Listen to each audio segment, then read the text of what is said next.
أعوذ بالله من الشيطان الرجيم بسم الله الرحمن الرحيم الحمد لله والصلاة والسلام على سيدنا محمد وعلى آل بيته الأطهار وصحبه الأبرار السلام عليكم ورحمة الله تعالى وبركاته أيها المسلمين بشوينا أول لك سي أنا شيخنا الشيخ يعقوب دكري كسبوك أمبال موكا ينغالو نيشنا متوني كابو كوفي جامانوكا ينغالي نونو أمنا أندادو الله كالا سي شيخنا إن شاء الله أمانا سيكا منو جابي على شوينا أوديدو yiningali folo oye ambalmake ka yiningali ye no to Ibrahim Garananko yiningali mi ne ako abe fe sheikhu ka aka yiningali jabi kama ko be sheikhu ka jabi la o yiningali jume الفرق بين المذاهب الإسلامية وبين الفرق ko farafansiya jume de be islamia dine kono mazahibu ni nyonche ani takasraw ni nyonche islamia dine na mazhabu ye munye takasraw fana ye jume ye ko amogo be ka o fla bonyona aye هل كان هناك مشاكل المذاهب والفرق الإسلامية كو اسك مشاكل كوكم بمذاهب نيونتوا اني فرقو نيونتوا تقبلوا اني مذاهب نونو كسك بروبليم كومو نيونتوا مشكله كومو نيونتوا كوكما ينال نونو امباتي الشيخ ولا الشيخ السلام عليكم وعليكم السلام ورحمة الله تعالى وبركاته الحمد لله نقلين نفق بفوق الدمتم تجاهر لا نيني كرينو أيوة وسبلا بين كانك مسائل علمية بودي منو كيسون بتابوزي فو يقول بودي جامعة ودلا كرندم كان يفوت تكون فيو difference min be madhahibu ni firaqu ni yonche wali su'al bawde kramo anyire kramo be nyama la tuma dola pour kaseka bonyo na manno ko mate confion donc tiens la masala be ngata chumina wasa ko mi ngata chumina abe kanga abe confion na fa me loni kala wira ka kanga lonka fo ni robba de bala la kambele jelen kanda من كانك ولا فمك الديفرنس الفرق بين المذاهب والفرق أم بعد أمنا أموير الأنبا فقل أعوذ بالله من الشيطان الرجيم بسم الله الرحمن الرحيم الحمد لله والصلاة والسلام على محمد رسول الله وعلى آله الأطهار وصحبه الأبرار رب اشرح لي صدري ويسر لي أمري واحلل عقدة من لساني يفقه قولي ووفقني للصواب والحق إنك أنت الهادي إلى الصراط المستقيم يا الله يا رب العالمين إياك نعبد وإياك نستعين آمين مذهب يرمو أن فرقة مو يرفلو حلو فوجو تكلي يفلو كليون تحلو فوجو لا وكرو تكليني كوبونيو نفنا واجبيدو بس كمو تشامان بتا كلي تشامان كيف مذهب كوكونو بيبينا ولا فرقة كوكونو بيبينا أكونت فوي ديفرنس ما سكالهم فرقة توني مذهب نيونتي دوبا كونو كافلا كليني ولا كسر نيونيا تشغل ولا ريليشن بعد بون نيونتي كسرات تفين كيلو يرد تفيو تاساو تكليني مو يرلا وتو تكليني ومانا كورفر لا كلينتي مذهب كوريكو تاسيرادي تاسيرا مذهب المذهب ودي تاسيرا كوري جمانيه مذهب الإمام مذهب إمام الفقه في المسائل الخلافية الاجتهادية ودي مذهبي يا فهم عليه دلورين بفقه دلا عليه فرقة تكلي فرقة يجمعكودي كتومبا دو دلا جمعكودي وي ياي من دون يدين كو يردي parce que jama ko na tumoto be basoro jama ire ka intérêt jo be soro la tuma dola anyi mo ka intérêt be soro la tuma dola bo tuma do ire ka la nyini fona tuma dola o be ka damma tuguni qur'an nasutala hadisa tala o ire ka la nyini ba dammo fona be fura ka tuguni katla kala ka la nyini fura ka kasra kala ka la nyini fura ka ni be soro firqa ko kono anya gamelo de fecce be soro kono o te mazhab la mazhabu tadawriye mazhabu qur'an dron ala ka kuma kan ala kira ka kuma kan ala nyini فقه فامي جوان دي بسرعة لكو دي مغمة إن فعل الإمام أبو حنيفة الإمام مالك الإمام الشافعي الإمام أحمد بن حنبل أو يتوبا سرو المنبر بينو الإمام جعفر الصادق نون بينو المنبا بينو مي سنة مغوفة مي يتوبا سرو سنة مغوفة ويني نانين دي أيوة سنة مغوفة ني نانين دي هل سنة مغوفة بس هو ربين دي مي يتوبا سرو ويني نانين دي مذهب التومن بنوت يتوبا سرو ولا بنا كتونو أيفهمكو المذاهب البائدة مذهب منون تونو نكابوتو يواتيكو تليلا موتونا كم موتونا وتوقفنا بلا براتك نايتوني mais minun togoma tunu duna be kan ka baraka ni hal sir dungor do be farala kan wodi de madhab naniye imam abu hanifa al imam malik al imam shafi'i al imam ahmad ibn hanbal ni nanin de madhahibu minun yasanga soro nu charna be duna fambe sunna mo chela ala kaliman ya dam amin amin donc madhabu yira kore ko fiqula yalo dine yira tlalindo fiqu kore jumanye fiqu kore jume ko famuya famuya imboro jumanye ko ala kra kumana me ay kuma do foni yorina amma sika famu obi kuma ni kuma chama kiti chama mbese ka bwakono mo kile kiti chama mbese ka bwakono obi ala kra kuma huma andu sosul amma wallo ne kala mbese kiti chama mbese ka tire ka bwakono lone kala munka lone selembe muma ya famu de ay fudo obe lone kura mun tire ka bwakono wala to ko al madhhab أيوة atina basa reka ide dron kande ma be basa reka ide ka wasa ka bo ala kara ka kuma kana to ala kara ka kuma kanni ale be se ka lonni were jumon de tire ka bo akono fen ko mun be na dina kono binni ala kara ma kuma kan ale be se ko o zizman tire ka bo ala kara ka kuma general kono chudi ya sawa donc abena kuma tire fen ko do na sanna kuma tala kuma jele ala kara ka kuma kono ba jele te qur'ane kono mais ale bi chesil fen ko mi nana ni sanno ki ji ya foka zizman bo ala kara ka kuma kan général kono sisa bon mamun ka lonni selembuma wodi a'immatul fiqhiyya wodi tasrabu ko al madhhab alete tonsra alete tonkoye ka jama do fara nyonka au côté et puis al mambanani fango famba beye usalen ko fe do ka madhabu glana ko fe et puis yera ka fo ye madhabu daw yerla en tout kalama ya sawa mais fi ragatu non iba soro o ka kenyi o bedlat mamna nyemo rebe wa jama nyo na fara nyonka donc o tonko de we jama ko de fen chama de boko no minti ali aywa minti sunnu so sari haw yere ka bo qur'ane kono ani abokar araga hadisala iba soro chama ta ko ala kaliban ya dam de kan ga différence de fosano madhhabu ni firqatu che donc madhhabu ye ala yere sago akira sago amba fe kulla se mooma ni yoro fendo fle kana san amma se kasro ala kara kuma kan jelena mais amba la kara kuma kan do fle aka general kuma mun be fen chamanta anga se ka kuma nkiti bala kara kuma kan do ko bo mambe se goke o kelifona wodi madhhabu ye aywa fo yele nka famu ya folo iban yoro ka fo jara ala ko pure de ali haramadin yoro ka do ala atala yere madhhabu de ko nyemunde famu ala kara kuma kana on sera ka kuma kan courage mande zizman courage mande tirer ka bala ka kuma kana donc ala ka kuma kan ko de don ane qur'ane ko de don mais comme ala ka kuma fo ma jeya aywa o be ala ka kuma do fo mais général de do kuma kebe be se ka ba kono o jom se ko kuma kebe boanye sanno o de flé aywa al mamuka paray udato almami abu hanifa na nyogo nan o be se ki la soufeta ki se encore tano foka tadu seje afkisanana ahmad ibn hanbal billah ka be tabo aywa akram wala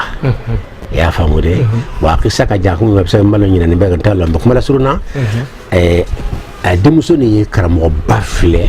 ale kuna ko ay toba min tumba la duna fambe fe ani ale re faceda ale kuna ka be tasora be si ka dikuru de ke kala bodo foka du seje ale korosi sufe ka sheko korosi ama korosi ta amisi ka dikuru ke ay si ka asem la le be yon katano foka du seje fana akulo jane ba amasino du se jelandron akwa fama kebe kanga nakare ngona ganyo ala batulate wali yubadure jaga jaga nyira dia cross sur foka tadu ya janne mama cross ama ala wile ama zikru fuike ala sheikhu kama kita kala bade kanga ta refe no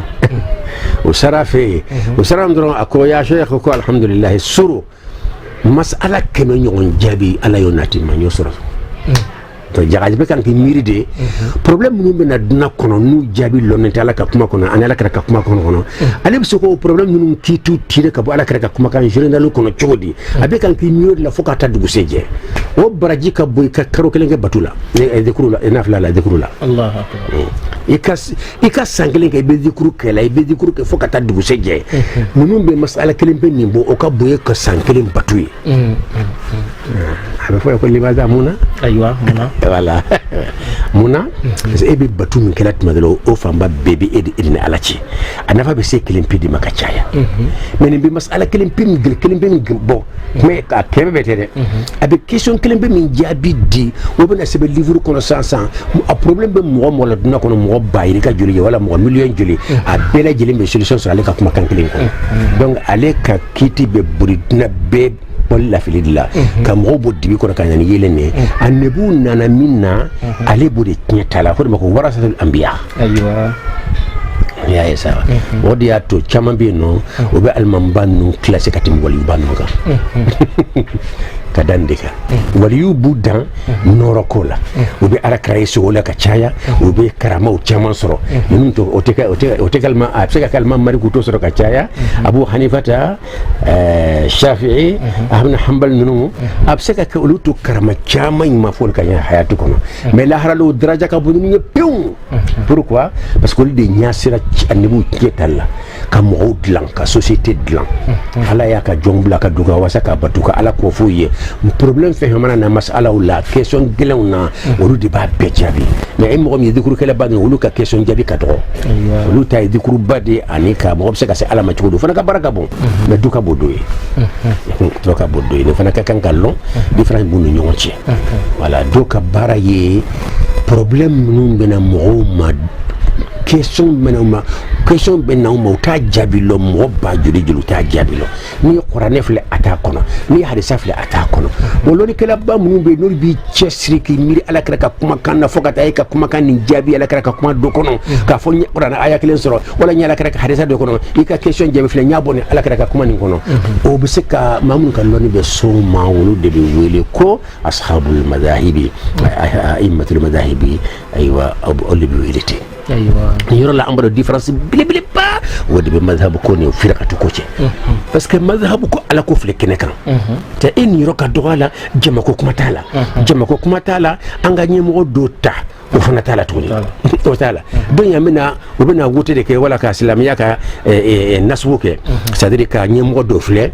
ka sariya condition filɛ i y'a fɔ n'o dafara ɲɛmɔgɔ min na an b'o kan ka ɲɛmɔgɔ ye o bɛ kɛ komi an ka khalifa n'o a kan ka si ka bato kɛ an ka si k'an jɔ an bɛ si k'an jɔ an bɛ baya ka fana k'a fɛ parce que baya bɛ kɛ wajibi de ye khalifa dɔrɔn de dugukolo kɔ kan khalifa dɔrɔn i n'a fɔ ala kira wala ka khalifa abubakar wala umar wala usman wala ali wala khalifa minnu nan'u kɔfɛ khalifa dɔrɔn baya ko ye wajibi de bon baya an ka to dɔ wɛrɛ fana ye an de ye diinɛ doni ta k'a lajɛ k'an ka ɲɛmɔgɔ ye n'i ye mɔgɔ kɛ ɲɛmɔgɔ ye a juguw bɛ caya an bɛ occidentaux tile min na bi n'a fɔra ko nin karisa ye diinɛ ɲɛmɔgɔ ye hali an ka mali kɔnɔ an ka ɲɛmɔgɔ bɔ i b'a sɔrɔ u sɛgɛnnen don fɛn bɛɛ fɔra u ma donc comme an de ye kunkun in ta k'a law kan an fana bɛ layidu d'u ma k'a fɔ n'i ko an ka si ka jɔ an bɛ lamɛn de e de y'an ka diinɛ ɲɛmɔgɔ ye e ka yamari ka bɔ an bolo ka tɛmɛ an ka jamana ɲɛmɔgɔ kan diinɛ ɲɛmɔgɔ ani jamana ɲɛmɔgɔ a fila bɛ ala batoli wajibi de ye n'a sɔrɔ man bila fɛn na min ye haramu ye mais fɛn min tɔgɔ ye ko diinɛ ɲɛmɔgɔ de ka yamari ka bɔ ka tɛmɛ a bɛɛ lajɛlen kan y'a ye donc an ye doni de la a tigi kun k'a da juguw ma fɛn bɛɛ bɛna fɔ a ma ni tɔgɔ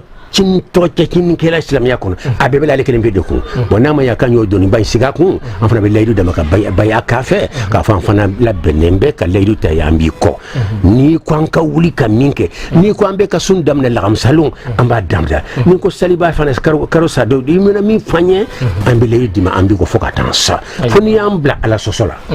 o de kɔrɔ ye baya ye layidu dɔrɔn de ye an y'o de faama la layidu dɔrɔn y'a faamu ala ka limaniya d'an ma o f'an ka layidu ni fɛn tɔw bɔ ɲɔgɔn na layidu ani fɛn wɛrɛ tɛ kelen ye sisan sa an ye différence ye sa madhabu ni firakatu cɛ wa bon firakatu ko yɛrɛ tiɲɛ la ani madhabu ka jan anya fam saka mazhab ko ala ko dronde ani ala kra ko dron yoro minu ni mo ma seka fam ya sura ala ni ala kra ka kuma la olu ka bara ko de nyina bo fo ka seka question kura nu jabi sura ko di mo ka mo bo dibila ka mo bla yele na olu ka bara yodi ya famu bo alman ban chaman de salen ko fe karando mu convaincre na ka jabu ye olu do organiser ko organiser o do mun kera mani mun alman malika tasira na ka question ye mun convaincre olu to dara ko malikiya bo abu hanifa ta kam mo mun fana taro ka tasira fe olu to dara ko hanafiya bo amna shafi'i fana ma mun turale kasra ko kachar na kono wolu yera to da ko shafi'i no ta almam yera mo to da de a chambe akira almam yera salen ko fere bon firqatu mo dun kabna tigi masado bata kabno yor foko bonyona ay resigile nyine ba sura kada ay refona aywa et puis minga mi ya danger fana firqatu ko fana natumbe ka alakama khalisa liwajillah anyere ni roka dohala atumeno adoni wala bisuru hali ate madhabu bode ma be madhabu fando talo madhabu ko ala ko drondi ala kallanyi ko se moma mo ka question gele mina jabi ma lon few ka se ka tire ka bola ka kuma kono ko di moma madhabu ka bara bilibili bendronde aywa ala ko jelendo almam yere ni rotala atina fa ina baya kefe almam malik ma fa ina baya kenye shafi'i ma fa ina baya kenye abu hanifa ma ina baya kenye hamna hanbal ma fa ina baya kenye aina ke khalifa yo le khalifa le nyemo de me khalifa ote aywa nyemo de don me khalifa ote khalifa parce que gote makuye ya fam me firqatu ta olu be ta réunion di mushawara deke ya fam islam ya dene condition mun ko nyemo la obulu chama fle no dafara mamina ou bien na ma dafaila akacha ila katemi tokan o soro kita me o soro ala siranya jati jabi ya famu mani parti ko bana bula wode kacha bibi na ma yo fa ala wa no yoro parti ko bana bo donala bono don iba soro mun be faadi dronde fe o lutem o ko nyem ko fo mo min be kank ado ordre di yoron kele ay tan jamana ti ay ta bom ka werla ka tan kita min bo ordre di o bo dronde ta ka nyem moy en tant janto gero ko fono ya famu o donc o ye toujours la soro yere tasira mo yere ni ina fa fi jamana bina tasira be ba soro yere ka tasira ubi hal ni qur'an aya yira la nan ko tasira tekelenye hal nu ma qur'an aya blade o be qur'an aya bulo tolo mi fa ka kamare fo o ba tolo mi de kamare da anyu hambe ni tan soro dongo be nambuno hadisa exemple de madama dawma tasira mu manya ka jamana feya nu yi qur'an aya ya ne la ka hadisa salenye o ma son ka barake na fe parce que anu ka tasira be fonyo ko o yu ka tasira bla la ka tasira mo exemple de madama dima kenaka akacha Allahu akbar boy bala ni to ko kuju parce que ko yi ka tasira yi fonga do foka tabla islam ya nola islam ya de ala ko ta kra ko ta ka dawma mais anya ka tasira anya ni faraka ni yango tasira ni yango tasira qur'an ayata la hadisa tala e ko ka tasira bo ka tla ko tasira in kanu kire faraka defense ta fa la banani qur'an aya for yango ko do be qur'an aya bulutulami wala ni hadisa salendo iba tulumi iba tulumi de ngo kine fi ala abo kele fo مثلا سنو الأكرم محمد صلى الله عليه وآله وسلم تللا صحابو تنبككم بنا نيون فغاني الأكرم بسالجيتا بي وبنيون ديجي حديثا يفتوكا يكادون يقتتلونكم بنا نيون فغا الأكرم سالجاجي نوفي دوبا مي دوبا كوكا بنا فركي فاسا ya famu donc ala ka salita ji ka gira nofe doba mi doba keka akeki reko et puis adola ala ka ya fokaya akita ya famu ika do boy ka do mi ala ala ka hadisa bukhari kono fara ha allah ya famu bo mun go sako seben don te daga qur'an aya nasi te daga ko shirku ye bo doli ni hadisa façon yo oludum ba lonkeni qur'an aya nasi ken ka bungati ala ka ko jikeni ka ya famu bo numi ji ala ka ko jini saljaji numu bari jona o beta bo laban o bejla ki sura parce que aw yo qur'an aya mi ka bungati ala ka ko jika aw yo bali bo sahaba du ala ka re saljaji ta ko mi ka tlaka ake ku yesusa ka do bo yereka donc on est obligé ka bani hadisa hadisa salim fil bukhari kono no uti ba ma de mo ba bolo tomi ko bina fa ko korbe da ma de ni sahaba doron de da beta kuma ube ko do lanka uta im uti wajiri ka kan ka chaya uti afo mo ka dalime ubadu munna parce que olu ka taa sira de ko sɛbɛnden tɛ daga nasi tɛ daga ka nasi ye jumɛn ye ka kuranɛ aya k'a sɛbɛn ou bien ka ji ta ka karan k'a la n bɛ to fɛn o fɛn ni a ye n'i b'a utiliser ko ji gansan tɛ tuguni k'a bɔra ji gansan ɲɛ la nasi kɔrɔ de fɛn kan ka kɔlɔsi nasi la a kɔrɔ tɛ sɛbɛn dɔrɔn ye dɛ i y'a karan wo ka karan kɛ ji la wo wala i y'a sɛbɛn k'a k'a la wo a bɛɛ kɔrɔ de ko ji yɛlɛmara sa ma kɛ a bɔra ji gansan ɲɛ la donc nasi kɔrɔ tɛ kuranɛ aya a ye sɛbɛnni dɔrɔn dɔw y'a faamu ten de nasi kɔrɔ dɔrɔn tɛ hali n'i ye kalan kɛ ji la o ye nasi parce que ji min kɔrɔ ye ko ji gansan tɛ tuguni ala tɔgɔ gundo b'a la wala kuranɛ ko gundo b'a la wala barika b'a la wala kɛnɛya b'a kɔnɔ wala o de tɔgɔ sisan ko nasi bon ni mɔgɔ min b'a n'o la sisan nɔ i y'a faamu o bɛ se ka sɔn cogo di k'a fɔ ala kɛra k'o ji k'o fana bɛ se ka daga n'a ka b'o dagandi u b'a jalaki ko ala kɛra k'o ji o ni nasi jumɛn de ka bɔ nasi ji o de ka bɔ ala kɛra ta ye aw ye ala kɛra ta sahabaw ye ala kɛra ta yɛrɛ da dagandi aw dun banna k'a fɔ kuranɛ ala yɛrɛ ka kumakan o tɛ aw y'aw bɔn ma donc u bɛna obligé o hadisa façon n'o nana dɔrɔn u b'a ye ka ala gosi wala u bɛ hadisa in tɔlɔmɛ parce que bɛ Bukhari de ko i se ka fɔ ko hadisa sahalen tɛ o tɛna se ka farinya k'a fɔ hadisa in sahalen tɛ i y'a faamu dɛ bon olu dun ka taasira fana ye ko nasi tɛ daga bon fɛn dɔ filɛ ka na ni ye fɛn min hali nasi fana hali o fana awa ala hali nasi ni kuranɛ aya nasi o fana ka fisa aw ye ala kɛra bɛna fɔ a bɛ sariji gansan ta wala k'a bɛ a kunkolo li ayi ɲɔgɔn sama de bɛ k'a kunsigi nɔfɛ a n'a a salitaji nɔfɛ jɔn y'a fɔ Bukhari hadisa sahale sunamɔgɔw yɛrɛ fɛ bon u tun kan ka fanga di nin ma ka nin fɔ fan bɛɛ u t'o kɛ abada pourquoi parce que a n'u ka taasira tɛ ɲɔgɔn ta donc n'o donna taasira ko mana diinɛ kɔnɔ dɛ a bɛ siaw fɛ a bɛ sunamɔgɔw fɛ a bɛ salafiw fɛ a bɛ sufiw fɛ n tɛ fan kelen ma dɛ n'i ye don wɛrɛ sɔrɔ n b'a bɛɛ exemple kelen d'i ma est-ce que i y'a faamu wa donc nin n'a ɲɔgɔn dɔ o bɛ ten i y'a faamu i n'a fɔ siaw fana fɛ o n'a ɲɔgɔn na o bɛ yen nɔ i y'a faamu dɛ siaw yɛrɛ caman b'a lɔn k'a fɔ an bamuso Aishatu o ye ala kira yɛrɛ furumuso min bɛ wele a furumuso man di o tɛmɛnen kɔfɛ kuranɛ yɛrɛ ala kira musow tɔgɔ da ko muminu ba bon n'a fɔra muminu ba jɔn y'a fɔ ala o tigi i bamuso i t'i bamuso lebu cogo min na i t'o tigi lebu fo ka taa dunan wuli non i bamuso de don mɔgɔ bɛ se ka i bamuso mɔgɔ bɛ woloba lebu wa kuranɛ de ko muminu ba de ye ala kira musow ye muminu ba de ye bon o muminiya o baya ka bɔ ka tɛmɛ anw kan parce que o ye diinɛ baya ye ala yɛrɛ de o baya sabati mais anw ka baya o de ye parce que ye n wolo a bɛ se ka kɛ i b'a bɛ kɛ kafiri ye e bɛ kɛ silamɛ donc o tɛ silamɛya taasira ye i y'a faamu mais kuranɛ de jiginna k'a fɔ ala kira musow k'o ye muminu ba de o ye diinɛ ka baya de o ka bon wolobaya ye bon bɛɛ dun mɔgɔ tɛ sɔn k'i woloba k'i b'o ka hali n'i ye lebu yɛlɛ k'a fɔ kuma tɛ lebu yɛrɛ ten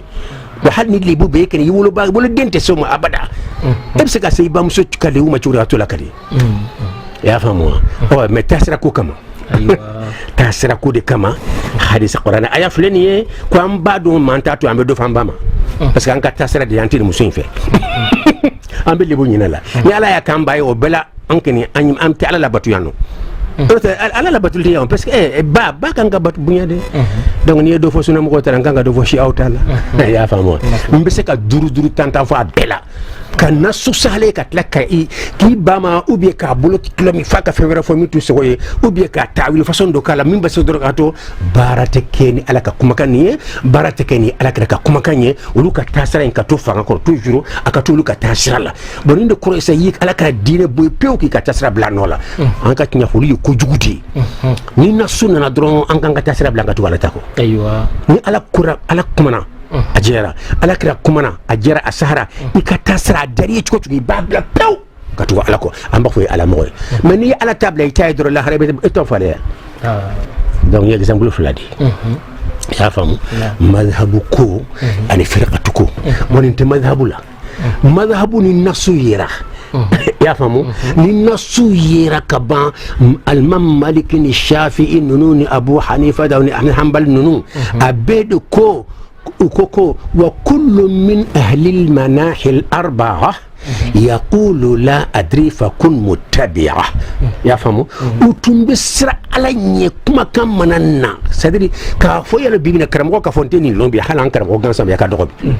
أمر مسؤولين هل بلغونا أنك فمتني له هو كل من أهل المناحي الأربعة مذهب الناني كلم وكل أكرم وبو يقول لا أدري فكن متبع نو يكيسون بوزا كنترا أبا فناتا لو أبا فنيالا أنتني له الله أبا فنتالو كنك بيننا فكن متبع وتما كان بك تقول أنك أمبي نونكو بيبنا مغو إتكرم وشيمين دابا كنتني له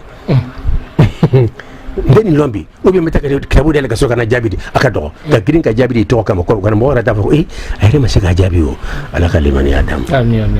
e differencier nunka ko ala ko piri fola aflana fana ko alman banani ni akire wo kire nya foka nyana ma yakono ko luka kuma kan nani ala kira ka kuma kan fora nyon ko kayin ka kuma kan bla pew وقت على كراتالا يديفرنسي وني اني فرقه مو ولو على كركا كما كان بلاو يرا كتاسرا كما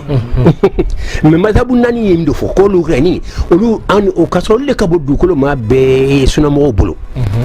نو فرقه مو كا تنيمو اني مذهب نيمو كبو فرقه نيمو شنو كمي ما فرقه نيمو يرا لون تيرو لا تمدلا ويرا دي بالا بي جمان كا باسرو ويرا دون بوكا نيمو هولو باسرو يرا جمان تا كالا يا فامو donc si ça y différencier wa madhhabu kuye ala yere tadibe ta abana akira tadibe ta anta be bla pew ni mo yan tata kala kira tabla anta ya fayi o de bufeno ibe danga de soro la haralo inu te nyoya abada madhhabu ko diatu madhhabu kanyi fuka da matin ka dande kan mais ta subna do afana kono do fana yale kinya ka fana défense ta ka tasra défense ta almami aketi ko mema son ka keti fuka kele ka no fe ta subna na do fana la aywa donc différence mimbe madhhabu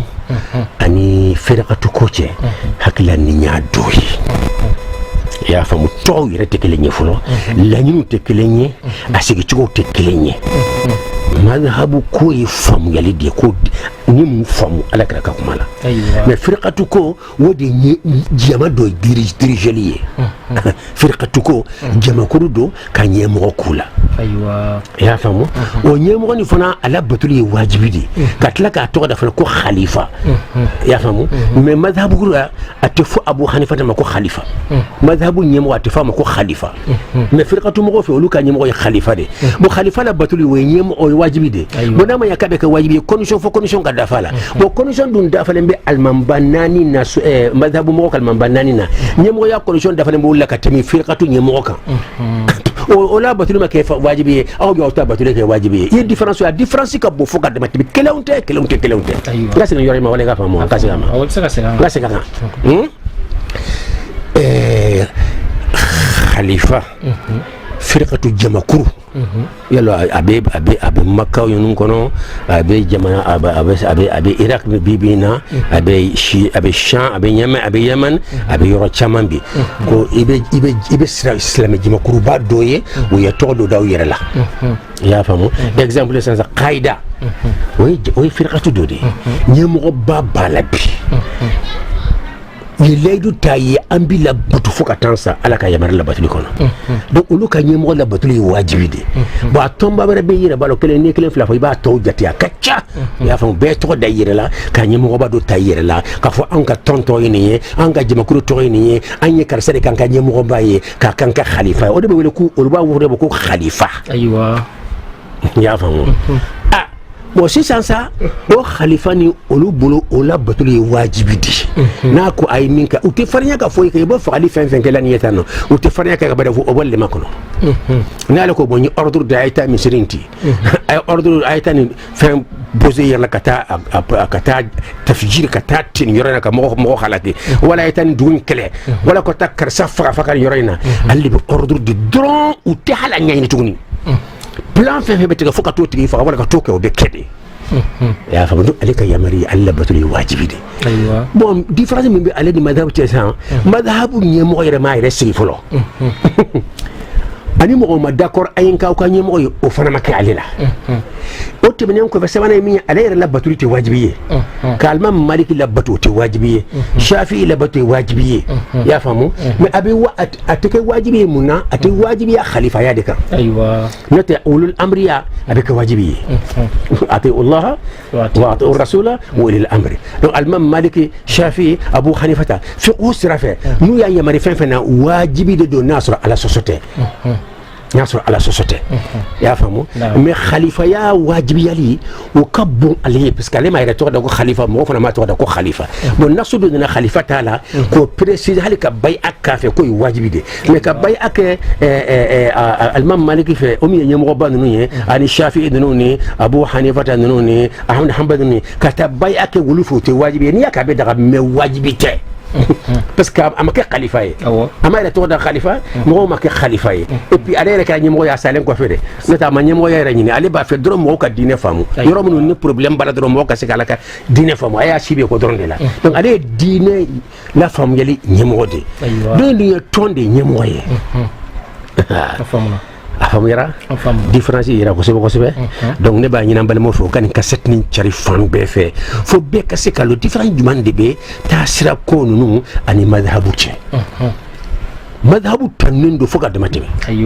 mais taasira tuma da a bɛ tanu tuma da a tɛ tanu et puis hala taasira yɛrɛ ka tanu fana hali minnu ko k'a bɛ tanu n'a tanu kun nana dɛ ko fɔ ɲɔgɔnya b'a la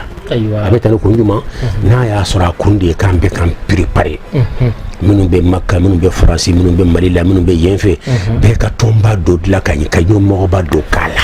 a y'a faamu mais aw ka ŋaniya fɔlɔfɔlɔ ye min ye silamɛ diinɛw ka ɲɛmɔgɔba min bɔ suru la n'a t'an bolo bi an ka se k'o lasegin n'o y'an ka khalifaba ye parce que diinɛ wɛrɛ mɔgɔw bɛ yen ɲɛmɔgɔba b'olu bolo bɛɛ b'o lɔn diinɛ wɛrɛ mɔgɔw bɛ yen u ka ɲɛmɔgɔba bɛ yen bɛɛ b'o lɔn bɛɛ b'a tɔgɔ lɔn diinɛ wɛrɛ mais ɲɛmɔgɔ kelen tɛ silamɛw la bi jamana o jamana i b'a sɔrɔ ɲɛmɔgɔ dɔ b'o mɔgɔ la tɔn o tɔn ɲɛmɔgɔ b'a la mais silamɛw bɛɛ farala ɲɔgɔn kan ɲɛmɔgɔba kelen o t'u bolo mais diinɛ mɔgɔ dɔw bɛ yen nɔ u ka dugu o dugu ɲɛmɔgɔ b'a la mais ɲɛmɔgɔ ninnu kelen bɛɛ farala ɲɔgɔn kan bɛɛ ka ɲɛmɔgɔba bɛɛ b'o lɔn o ye diinɛ wɛrɛ mɔgɔw ye donc silamɛya jugu ye olu t'a to ye o ye an silamɛw ka ɲɛmɔgɔ bɔsan na donc ni tɔn ka ŋaniya belebeleba de ye an fana ka se ka ɲɛmɔgɔba kelen sɔrɔ an ka ɲɛmɔgɔya min bɔsan na fana ka se k'an ta sɔrɔ an k'an préparer an k'o boriboriw kɛ i y'a faamu an bɛɛ k'an ka tɔn kɛ baarakɛtɔn ye silamɛya ye an kana an ka tɔn k'an yɛrɛ tuguni k'a fɔ an yɛrɛ an ko b'a la an ka baara kɛ silamɛya ye n'an bɛna tɔn sigi kɛ silamɛya tɔgɔ la an bɛ tɔn bɛɛ wele parce que bi tɔn tɛ tɔn tɔw wele ah non parce que tɔw tɛ silamɛya ale bolo mais n'i bɛ silamɛya yɛrɛ san n'i y'a sɔrɔ i ye taasira dɔ ye i bɛna mɔgɔw de silamɛya ko dɔ la i yɛrɛ ka tɔn mɔgɔ i tɛ da o dɔrɔn ma dɛ fɛn fɛn tɔgɔ ye ko silamɛ hali tɔn kelen o kelen i bɛ se ka mɔgɔ caman wele an bɛɛ ka na parce que ne ye silamɛya ko de ni don min na aw bɛna kuma yɛrɛ ka tɔn kelen bi ko kan aw kelen bɛ se k'o kɛ mais fɛnw bɛ kɛ silamɛya tɔgɔya de la bi ka tila tuguni i b'a sɔrɔ tɔn mɔgɔw dɔrɔn de bɛ wele tɔw tɛ wele pourquoi parce que tɔw ka silamɛya tɔw ye bida mɔgɔ de tɔw ye kafiru de tɔw ka silamɛya ma de kɔnɔ o de y'a to an tɛ wele bon n'o kɛra ten donc a tɔn ko kɛra tiɲɛli ye a kɛra silamɛw farali ye kɛra ka silamɛw fara a ma kɛ ka silamɛw fara ɲɔgɔn kan wa a bɛ kɛ haramu ye sisan a ma kɛ fana an ka se k'an bolo ɲɔgɔn fɛ an ka se ka ɲɛmɔgɔba kelen sɔrɔ an na abubakari ɲɔgɔn wala umaru ɲɔgɔn wala osmani ɲɔgɔn wala ali ɲɔgɔn an ka se k'o sɔrɔ min bɛ kɛ khalifaba ye min b'an bɛɛ fara ɲɔgɔn kan ni khalifaba tun bɛ bi jelibɔn bɛ dunan kɔnɔ silamɛya ci la a tɛ kɛ abada hali ka fitina wuli sisan mali quartier dɔ la ko karamɔgɔba bɛ fitina wuli a b'i to maka wala ka a ye bila ka na mali la sisan an y'a mɛn ko karisa fitina wuli bon a y'a faga a bɛ faga o sɔgɔmada fɛ bɛɛ ɲɛna ou bien alimami dɔ ye fitina wuli khalifa bɛ cɛ bila ka na ka yan ɲɛmɔgɔw ma a ye karisa bɔ alimamiya la sisan or ale labato ye wajibi de ye o donc mankan bɛ ba silamɛya kɔnɔ pewu sisan mais sisan tiɲɛlikɛla a jɔn bɛ tiɲɛlikɛla ɲɛngi sisan nɔ ba jambila i ma silamɛya kɛra tulonkɛ ye bɛɛ bɛ taa wajuli kɛ ni khalifa bɛ wajuli kɛ tulonkɛ fɛn ye de wajuli bɛ organiser de ka tɔn bila kama n'i bɛ wajuli kɛ a ka sɔrɔ condition dafalen b'i la wala diplôme b'i bolo i bɛ se ka kuma dangereux don kuma kelen bɛ se ka mɔgɔ ba tan mako dilan kuma kelen bɛ se ka jamana bɛ poisonner donc kuma man ka di maa bɛɛ ma ni khalifa bɛ yen bɛɛ tɛ kuma abada mais olu ka diinɛ wɛrɛ mɔgɔw olu ka wajulikɛla ka ca de o ka ɲɛmɔgɔba bɛ n'u ye bɛɛ bila la dɔrɔn a bɛ ordre bila ka na sisan ko ka ɲɛmɔgɔ wuli ka bɔ yen n'i y'a ɲɛmɔgɔ sɔnna sisan bɛɛ ka wajuli kɛ olu ka diinɛ tɔgɔya la dɔw ka taa manamanakan fɔ khalifaba b'i to u ka ɲɛmɔgɔba b'i to f'a ka jamana kan ka ordre bila ka na yan ɲɛmɔgɔba ma ka wuli ɲɛmɔgɔ la ka fɔ i ka jamana y'i bila bara min i ma se ka kɛ ka ɲa an y'a mɛn dɔw taara fitina wuli an ka diinɛ tɔgɔya la o tuma e yɛrɛ ka bɔ yen a y'o tigi fana bɔ yen donc o bɛ tilen wajibi la o tɛ yan silamɛya tɛ bilali bajambilaya la il faut que silamɛ bɛ de ka wuli ka silamɛya sauver bi na ka bɔ nin wajulu façon ninnu na bajambilaya ala ka limaniya d'a ma donc hakili la an bɛ se ka kuma suruma min fɔ différence min bɛ madhabu ni firqatu cɛ o de nin ye alhamdulillahi rabbil alamin Cheikh an ye nin yɔrɔ faamu kosɛbɛ nka halisa ne yɛrɛ bɛ ɲininkali dɔ kɛ yɔrɔ dɔ la jumɛn ye komi i da sera mazahibu ninnu ma i ye mazahibu dama dama fɔ anw ye an y'olu faamu kosɛbɛ mais firika ninnu est ce que i bɛ se ka i da don o la k'o fana dɔ fɔ an ɲɛna misaliya la an ka se k'olu fana dɔn wa. Firikatu ne ye dama dama tɔgɔ fɔ kuma kɔnɔ masala anw yɛrɛ ka jamana kan jamana yɛrɛ tɛ o duniya yɛrɛ kɔnɔ firikatu belebeleba fila min n'o ka bon firikatu bɛɛ ye a bɛ fɔ o ma ko ahlu salafiya ani salafiya ani shia. Ayiwa. I y'a faamu donc shia o ye parti de ye i y'a faamu de parti belebeleba de don i y'a faamu mais ale fana n'i y'a filɛ cogo dɔ la n'a a ɲɛsira diinɛko la i y'a faamu a bɛ fɔ a ma madhabu. Ayiwa. n'a kɛra diinɛko ye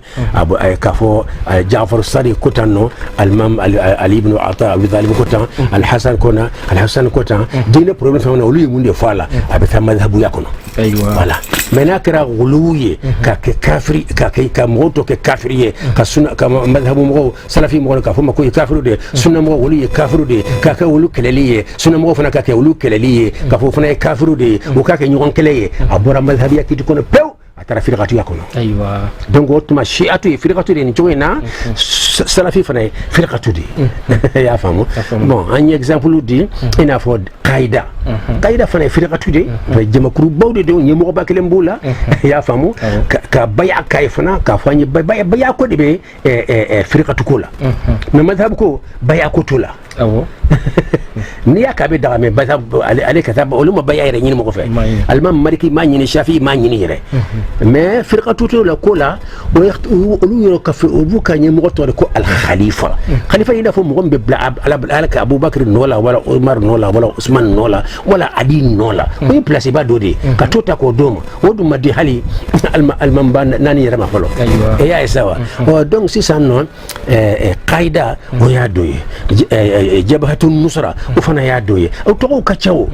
i y'a faamu n'i taara yɛmɛ ninnu na sabi i bɛ ko tɔnw filɛ nin ye a tɔgɔ ye nin ye o ka ɲɛmɔgɔba tɔn ye nin ye i y'a faamu mais a fanba bɛɛ bɛ ɲɔgɔn faga la sun tile bon ɲɔgɔn faga min bɛ yen sisan nɔ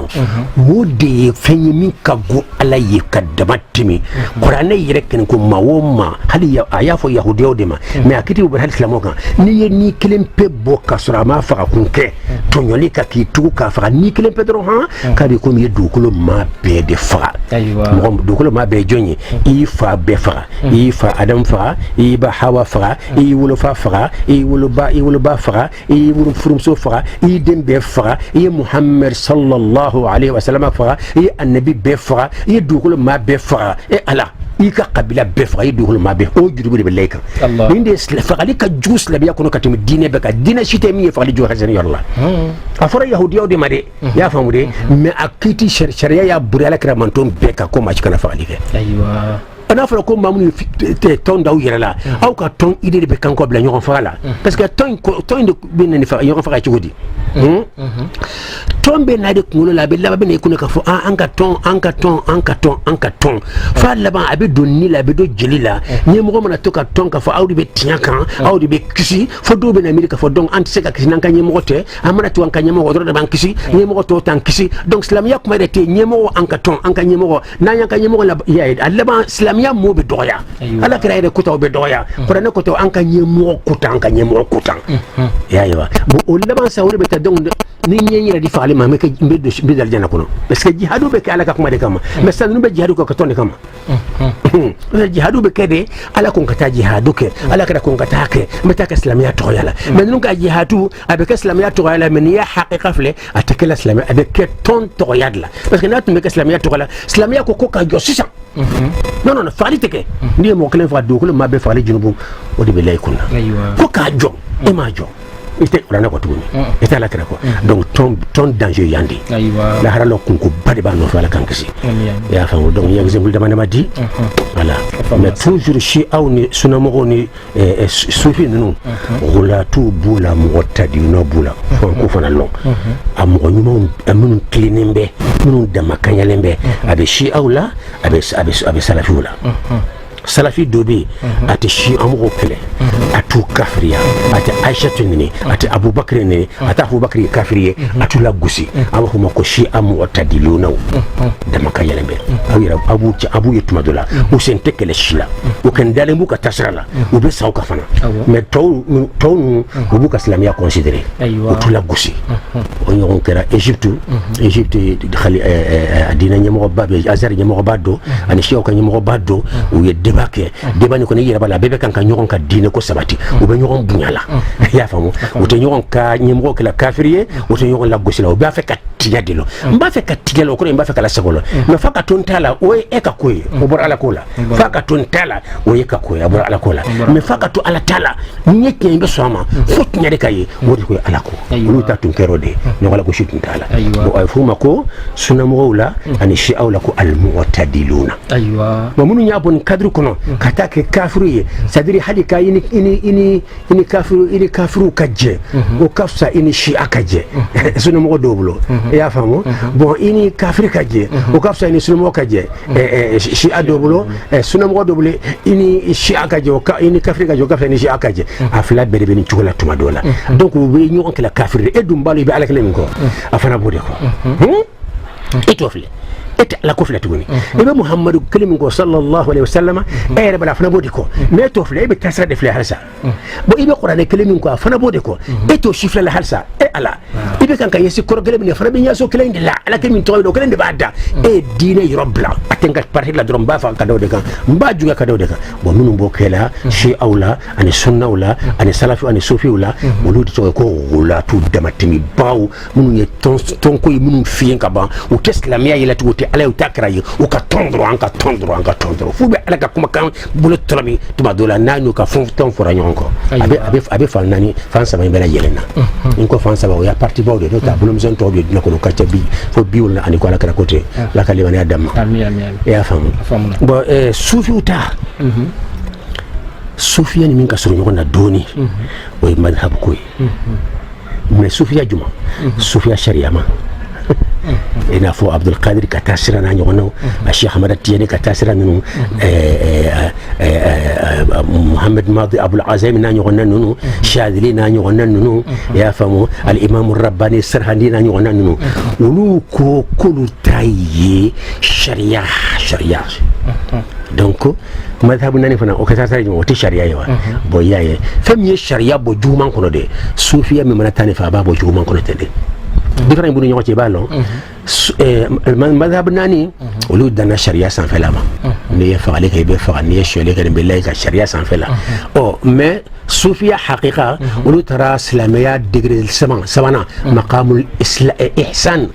ولو ترى نيا ولا كسر يا فاموري يا فامو دونك مقام الاسلامي دو انتريسو لا مقام الاحساني دو انتريسو لا بوني فلا بكا ني اسلاميه دي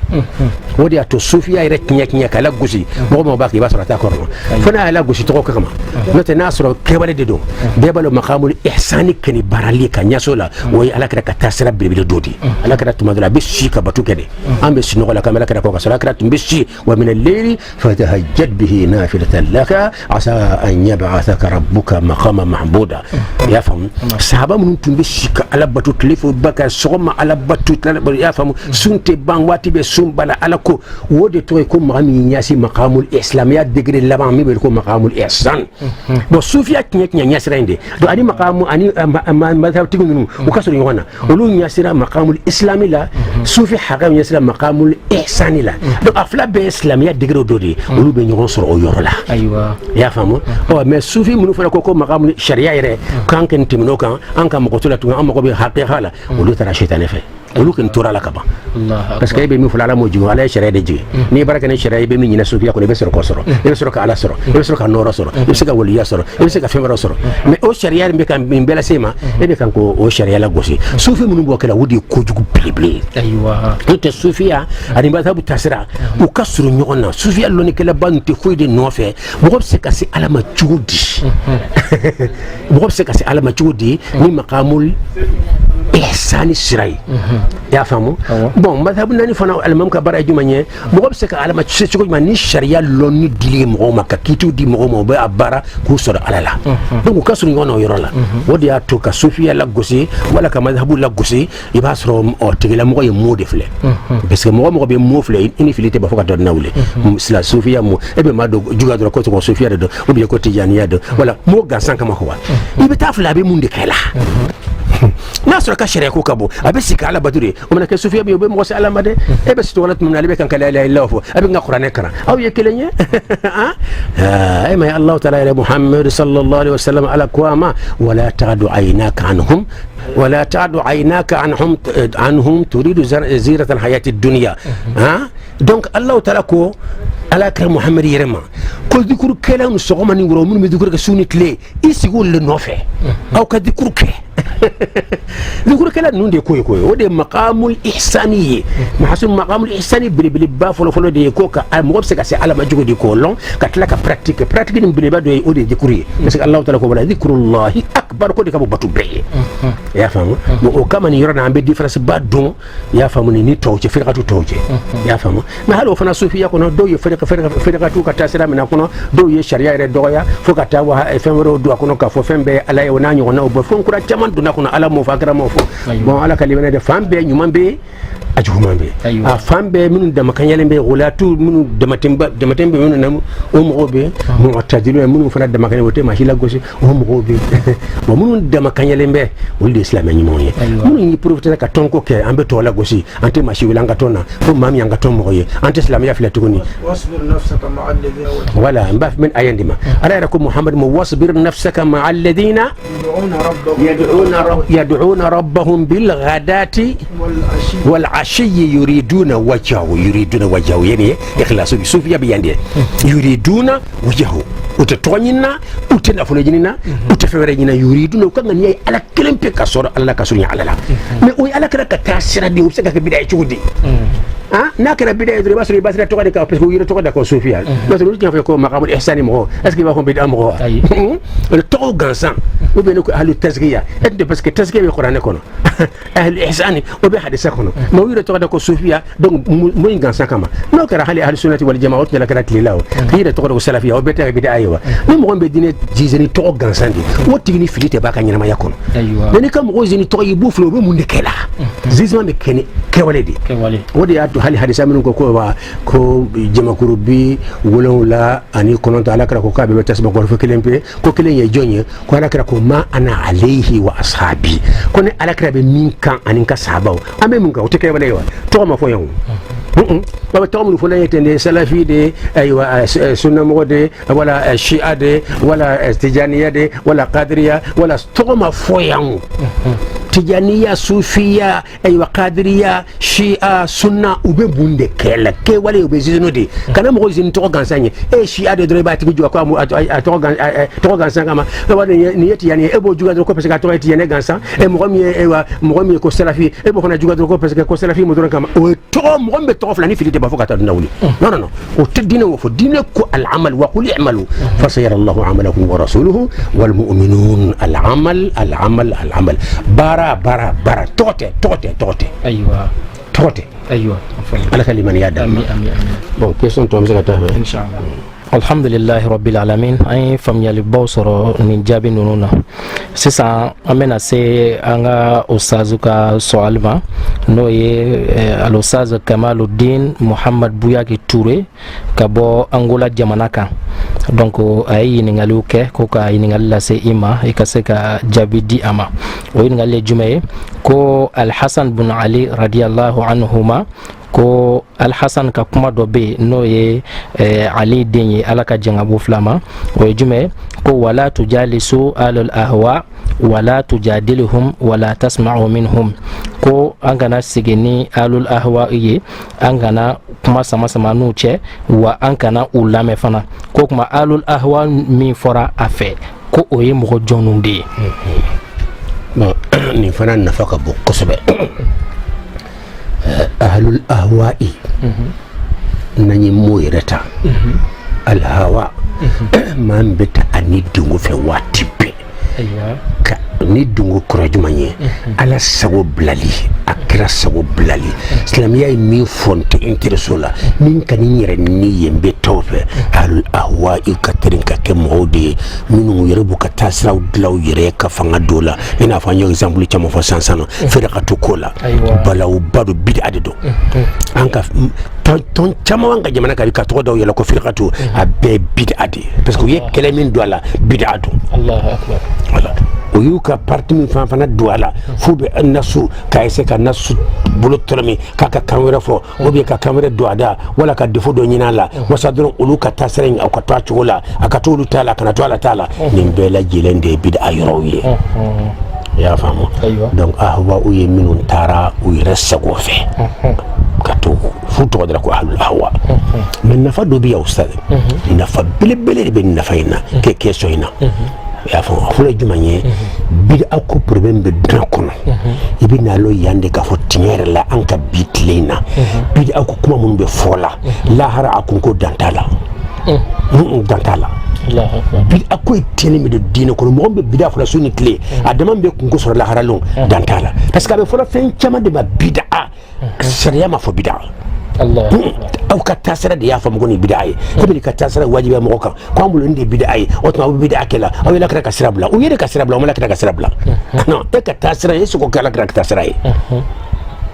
bon fɔlɔfɔlɔ mɔgɔ ninnu alimami Maliku tilew la Shafi'u tilew la Alhasan i filɛ ka minnu fɔ tilew la a bɛ fɔ nin de ma ko bid'a mɔgɔ ahlul ahwa'i olu tun b'a fɔ maa min ko bid'a mɔgɔ n ma dala hali a bɛ bi duuru bɔ mais bi a bɛ fɔ min ma bid'a dunna kɔnɔ bi n'i y'a jɛ a tɛ sɔrɔ ba kelen na mɔgɔ mɔgɔ ni wulila hali donba dɔ la k'i b'a donba dɔ ɲɛnamaya k'i bid'a de kɛ est-ce que bi o ma bɛɛ kɛ bid'a mɔgɔ yɛrɛ voilà bon o de y'a to Qaradawi ka livre bolo bɛ yan n bɛna k'a dayɛlɛ a ye bid'aw cité a ko silamɛya koba minnu kɛra n'a don sera ka ɲɔgɔn najɛ kɛ ka mɔgɔw hakili jigin a kɔnɔ a ko k'ale t'a fɔ ma bid'a abada ko minnu b'a fɔra bid'a ko faamuyaw tɛ kelen ye ko ye de ko ka relation tɛmɛ an ka bi tile ni fɔlɔ cɛ fɔlɔ salafu tun bɛ ko kɛ cogo min na i y'a faamu de ayiwa histoire ba minnu kɛra koba minnu kɛra silamɛya diinɛ kɔnɔ n'a ma k'an ɲɛna ka to ka mɔgɔw hakili jigin o kɔnɔ ka mɔgɔw hakili jigin o kɔ mɔgɔw hakili bɛ taa o kɔ walasa k'a tigiw ladigi an hakili bɛ to fɔlɔ mɔgɔw kɔ ani an yɛrɛ ka lahaliya kɔ an bɛ commencer ka comparer ɲɔgɔn na ale ye ko relation tɛmɛ bi mɔgɔ ni fɔlɔ mɔgɔw cɛ k'o sira dɔ de don ayiwa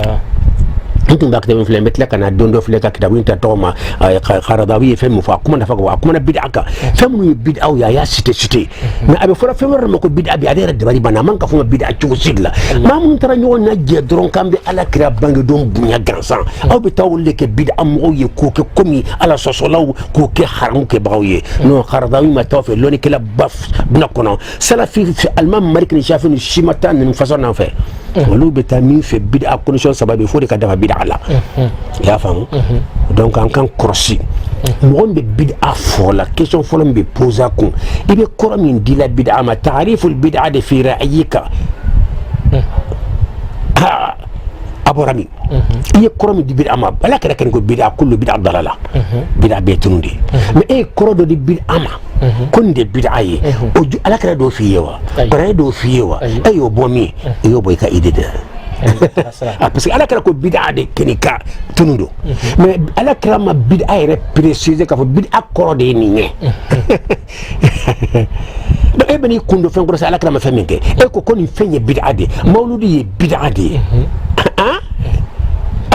Lailatul Qadri n'a ɲɔgɔnna ninnu k'olu ɲɛnamaya ka mɔgɔw hakili jigin a kɔ i y'a fɔ safurulayi maliyɛn tɔgɔ yɛrɛ tɛ o i n'a fɔ badiri dɔw nana ɲɔgɔn na o wala yɛrɛ ka sanayɛlɛ dɔw ninnu dɔw ye ɲɔgɔn lajɛ k'u bɛ mɔgɔw hakili jigin a kɔ a kun ye ka mɔgɔw hakili jigin koba minnu tɛmɛna de parce que relation ka tɛmɛ ni fɔlɔ lahaliyaw cɛ bon Qaradawi bolo ko tɛ don bid'a kɔnɔ fo ka taa dunan wuli i y'a faamu de bon e y'o bɛɛ lajɛlen kɛ bid'a ye an b'i ɲininka bid'a ye mun sanu ala kɛra dɔw f'i ye wa ala kɛra ye min f'i ye ko bid'a bɛ tunu da dana ye dɛ mais ala kɛra bɛ ɲininka de ala kɛra mun na bid'a yɛrɛ kɔrɔ ye jumɛn ye e ye bid'a in kɔrɔ bɔ min sisan siga tɛ min na a bɛ fɔ k'i y'a bɔ i ka hakili de la ayiwa aw ka taasira y'a faamu cogo min na e b'a fɛ ko de wajibiya tɔ kan n'i y'a ye mankan tɛ ba dunna kɔnɔ bid'a ko nɔfɛ o de don e b'a sɔrɔ taasira wɛrɛ bɛ yen lɔnnikɛlabaw de bolo aw ka lɔnnikɛlaw ɲɔgɔn de bolo fana la aw ka faamuya olu ma sɔn a ma n'o kɛ k'e b'i ta wajibiya olu kan i ye kɛlɛ cogo ma ni yu ke bida mo yu ba nyon ke mesima don ye fitna le fitna wuli ibi sika mi wayu ala kray mi foka jeya qur'an mi foka jeya anka dawma mo rat mi fedna ko bi mo ka fembele anka to mu fen chama de haramu ye bi min ba fula o ya haramu ya anti mo shile metun abada fu ala ka fen fa ala re ka fo ni fen ya haramu ye bi nasu sari wala ala kira ka hadisa sahalen jele foka fo ni fen haramu ye amesor ka so ama aywa men ni haramu ye ni bid ay dungo de fon de haramu ya fe ni ya fle ala ma haramu ya kira ma haramu ya mo ka ide de ya haramu ya o man kan te ban ima man kan te banawa et puis ba fe fle ni ta o te farnya ka conférence ka bida ka bada ay ibi conférence de ke fembe kanga jamana ka ibi fendema bi ateke ita ko fo conférence be bi karamo babbe na conférence ke bida ka nayo ke dungo do ka karamo se ga be libodo parce que abena koromi de samo bena kale net ala kara yen ko rofi yoro nyuma abena fo nyanga idede wala karamo karsa kota ambela kare ka kuma do no fe o ka karamo ka kuma anton no fe de non bida ay rek koro ala kara mu de fale bu de fanyi abena problème soro o da tu te karamo sisoro aya korobo o ka karamo wala ko ta conférence ke bida kan karamo nyana ou question ou bien la tege kan baba ala ka liman ya dama donc ne tumba fe an kan korsi bida ko kuma chamaina an ka base fe nyman ka san ala yere fe min ta toma bi nasin bayinin ka foni ya haramu ya an ko haramu ya fo moye ala kra yere fe min ta toma ka foni fe ya haramu di an ka dawma ala kra fe min haramu ya mako bodila e ka fom ye to haramu ya li anti somo fo ka tadnawli waslamu tisama wa ode kale badna kono an ka tasira fam ya to amo wajibi to kan fuka ta nyugo faka isiri jamana ko ari iraq jamana kan ibi min faka le balo islamedo la ilaha illa de bada abe sala abe sun ya famu ibe ala qur'an kelemi ko ibe muhammad kelemi ko afana bode ko mebe na fasa ki ka tasira kadi ka tasira wajibi ya mo kan ni an sufi tasira meni wajibi ya to kan numa ka islamedo ka dabla ni an shi au ka tasira ya amba wajibi be kadi mo mata fa be kafiri an ko dabla ni an salafi ka tasira ka fam ya chode be ka tafa ni mata fa be kafiri fo de ka dabla ka loka fo de islamiyai ni tinto de ko fraqu tasraw islamiyai alay min jiki bitaqna ida ribai ibe bukhari muslim da ibkida wada ibai yaron kile ajele fanado o ay dawma folo amma tlawla folo mo be kan kala ka kuma kan jere ngulisun tle kala ka kuma jele kuma te femi ko la kara maka ibe ta mankambe be mankambe no fe ala ka limani adama donc kuma surmay niye amba long anye bida awre damna o juma nye folo mo ko ko bida tu famba be ahwa na nyo na ode o tu mancha folo mo tu mba fo famba bida ani ya jete madri bisika mo kan soro la wala bisaba wala bi kata bidu me bita ka cheke me duriye aywa fen wo fe kura abe bida fen kura ko bida fen be bida donc folo mo ko ka sira blala wala mabla salafu ka sira blala wala mabla blala anya fo fen chama ko salafi bida bi est-ce que folo mo ko ya fama ko bida fen kura o kera umari fen chaman kera umari tarawihu yelma ka ke joko muganye ya famu do ko bida laman ka soka bida de bo qur'ana farla yokonka fen ko chaman kera ala kera atate madina be ulla ka kumbe ka tala al badruda ala kera man shi bida abi fen chaman kera gara ala kera ret lela ani sawatu la uma fama ko bida mais anta bi ko kura be ko bida mi ko rabbe be do ko da meta bara sabbe tiri ga datugo parce que hadi hiji ke ko non kata avion na kata aywa et puis ka wati do kere ko de umra wati ni shima kala kera ma ke about lela na fora ni kokura da make mankanti bandi afanya do ala kera ko ni ka dabla ho ambeso ala kera ko ni ka kre ka dawma folo ama tawla folo na to lelo tumam ni beta ko la kera make la kera ma fe menge nyuma mbala juguma mbala do nyuma ye do juguma ni mais ala kera ko min ka to wode shimani donc ala kera ko min ka to fanye ala kera ko ay dabla mais tame mo kilita du ko kan ko ala kera ko ay mawlud dabla o tafoti o te du ko kan ne wajuli me suni kilita me abada andu mako do dila ni du nyo fodra mba fi ga na suirana ala kera ko ay mawlud dabla bako ala kera mi fanyo de fanye e ka ide kano wajibi yankan amankante ban fuka tadno le mankante ban e ya feni harameni ka ide de ko fen kura mi ala kera ayu ya fi ko ala kera ko fen kura de ala kirayi bid ami fo fen saba de be dafa le fen saba fo ka dafa la aka ke fen kurai o ya folo aka ke dine ko o ya fela nanye asabana fana ka sura tseka tire ka bo dine makasidula no sosul amma fana aseka tire ka bola islamiya fana gayatu fana amaseka ke sere ka ta gayatu ma ni nanyo nawo fo ne bulonde to ko bida na halo yaran tseka wajiba mo kande ne bulonde bida ay condition dama da babe fu ka dafa la nga wala afensa ba wala amba ko fema bida tuma juma min be fola ta sun tile ko la krama ke dine ko la amaka make ne maso akuma bidati lono yi ka fon kele to be fo yon tere dalie ko de bambo yon na dalie be ska sena kuma ya famu abe fo ma bidati wajuma ala krama ke bidado ay amadafa parce que yekele ndefo ala kra ko bidado dine ko fara do bidado ay hal say matla yefla defo mais bolo fo sabade ka dafa ambe soro ka fo bidado aywa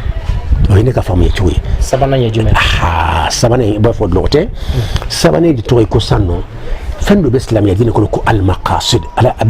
qaida folo be dine yere ko qaida folo awwalul qawaid al qaidatul ula wa di al umuru bi maqasidiha aywa fendo jijina la nyini de ala kira kutan sahaba kuta karata ito folo kuma la nyini yere duma nyefo hali ala yere kutan ibe kuma kala nyini de folo sani ka mofle ibe ala ka kuma la nyini de folo parce que la nyini de be ala la o la nyini ato akumana la nyini juma yembe fedo de nyino fe nga jom aw ko ne ala yere long aw ko mbatu nga yamari aw ka ke aw ko tanate o ta kala nyini wa aw de ato akumana wa aba fe akumana wasa ka kala nyini de fo anyo ala kere fana kumana parce que la nyini do di bala oda ta kumana o woni mo electricité bana wala ka kuma la nyini do di bala abo fa ko la nyini de fo mo ya adala wala ka sibi donc la nyini de konnembe donc ni mo no bla la dine ko baraknya ko mo dron dere mo na nyini do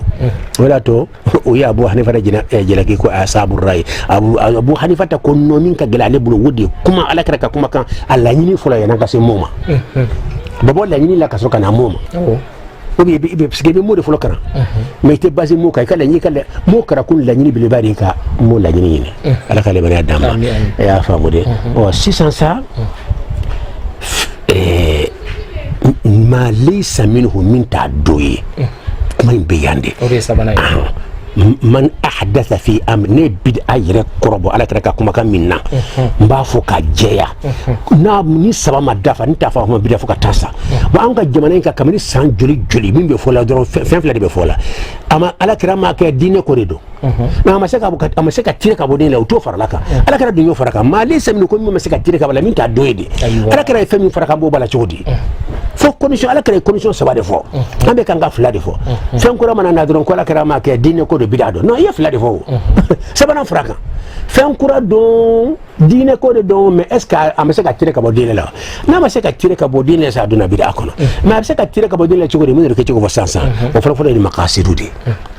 akasro makasidu ina fo sansa no kata madrasa so jo ala kira mo ke sahaba mo ko teba mais ambe makasidu de flo jumanye madrasa ko a jora kada ko yumanka don ba kunde flo de ko makasidu fen la nyini ala inte ka loni cherinde wa oni loni charni do teslamia kala nyini do yo maludu bora bida ko kadani kasro ala ka madrasa bora kafo madrasa bora bida ko kadande kamuna parce que islamia kala nyini odedo ala krama ke sahaba make ma be bida ko parce que malisa min yuroni o yoro de baba ko aywa flana ina fo maludu sana mo maludu be ke kunane ko ya le maludu ala kra ya keba amake aka sahaba ya keba o make bo munde ba tu abe bo bida ko malu bida ko na sanna ambo lawa madrasa tay be ko medi o de bale fanala parce que malu fana kunde ko kala kira bunya ka ala kira kanu yira ka ala kira bunya yira ajuna ni bela jelena bo islamiyya dun ko ala kira to ka korta wara fa ana la ka dikraka islamiyya ko kala kira bunya watu waqiruhu ya sawa bon donc islamiyya ko kala kira kanu ka kanu tikenaka bon donc maulud ni islamiyya kala ni nyonta wala ma nyonta nous y avons la ligne diabo bidaya kono donc faut ka fen kura yana ka bidaya do fanga da ni fle folo an islamia ka la ligne be nyonta wala ute nyonta kado avion kono kata hijila ala kara yokewa sahaba yokewa ha mais munabe daga ala kara makeo dine ko fana tewa mais asaka fama bidao oluka kuma la san abe do bid'a kono ni ko dron ko di ko kura ala dine kono abe bid'a de ni be do bid'a kono ibe condition fla de fo sawana farakan ma laysa minhu sabade do mai man ahadathani mu'min ko kura ke fa kasor ko kura mi ala kira make nan sira obina donne fle bid'a klimpika ma an ka sika kasati flata bid'a drona ka tafsilatu be di fo be ka fo bikani bid'a fam yara amman kan ka ban inshallah ala yo no ya mbese ka takki kiri ya famu de donc folo folo yi ma sa no ya famu boko ala kira muhammad sa man ahdatha ni mo mi ko kurake wala mo kele dara folo o ira fana be wala wala tumada wala jumaye do ko no ko kura jumaye ala kira ira make hal ni sahaba ya ko bidade lo fala kira de kake do ka do yi famu yele o da to sahaba do yi nyon jalake ko do la ko sahaba do yake natani ko pisala kira make natani sahaba yake no babu dia ko na tumanka te jalake o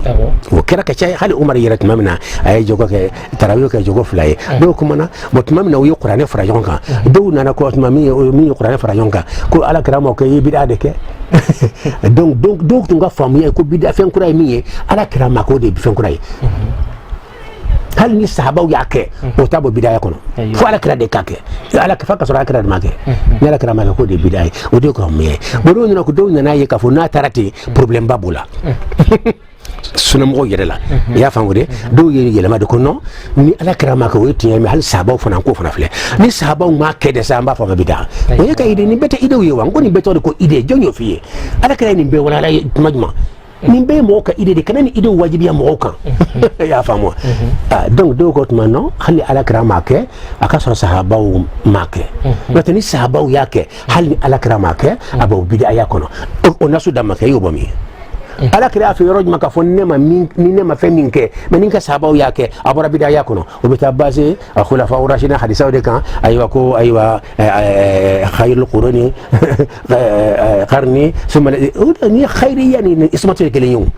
khairiyan ismatu kelen ismatu de kuraye mami ala ya tanga filima o la batuli wajibi yanka mais sahaba tu ma'sumu to Abu Bakr tu ma'sumiya Umar tu ma'sumiya ma'sum ko ma mami te fili abada mami te seka don junubula abada non yala kala kilim pidi ala kalima ni adam anyeli angali buru ko ar-radd bil burhani ala tubawi ta'ani sahaba yire filimi nya do so nyo fa ko na jaga fa sahaba te fili o te nyak mai har ma don de don ala uté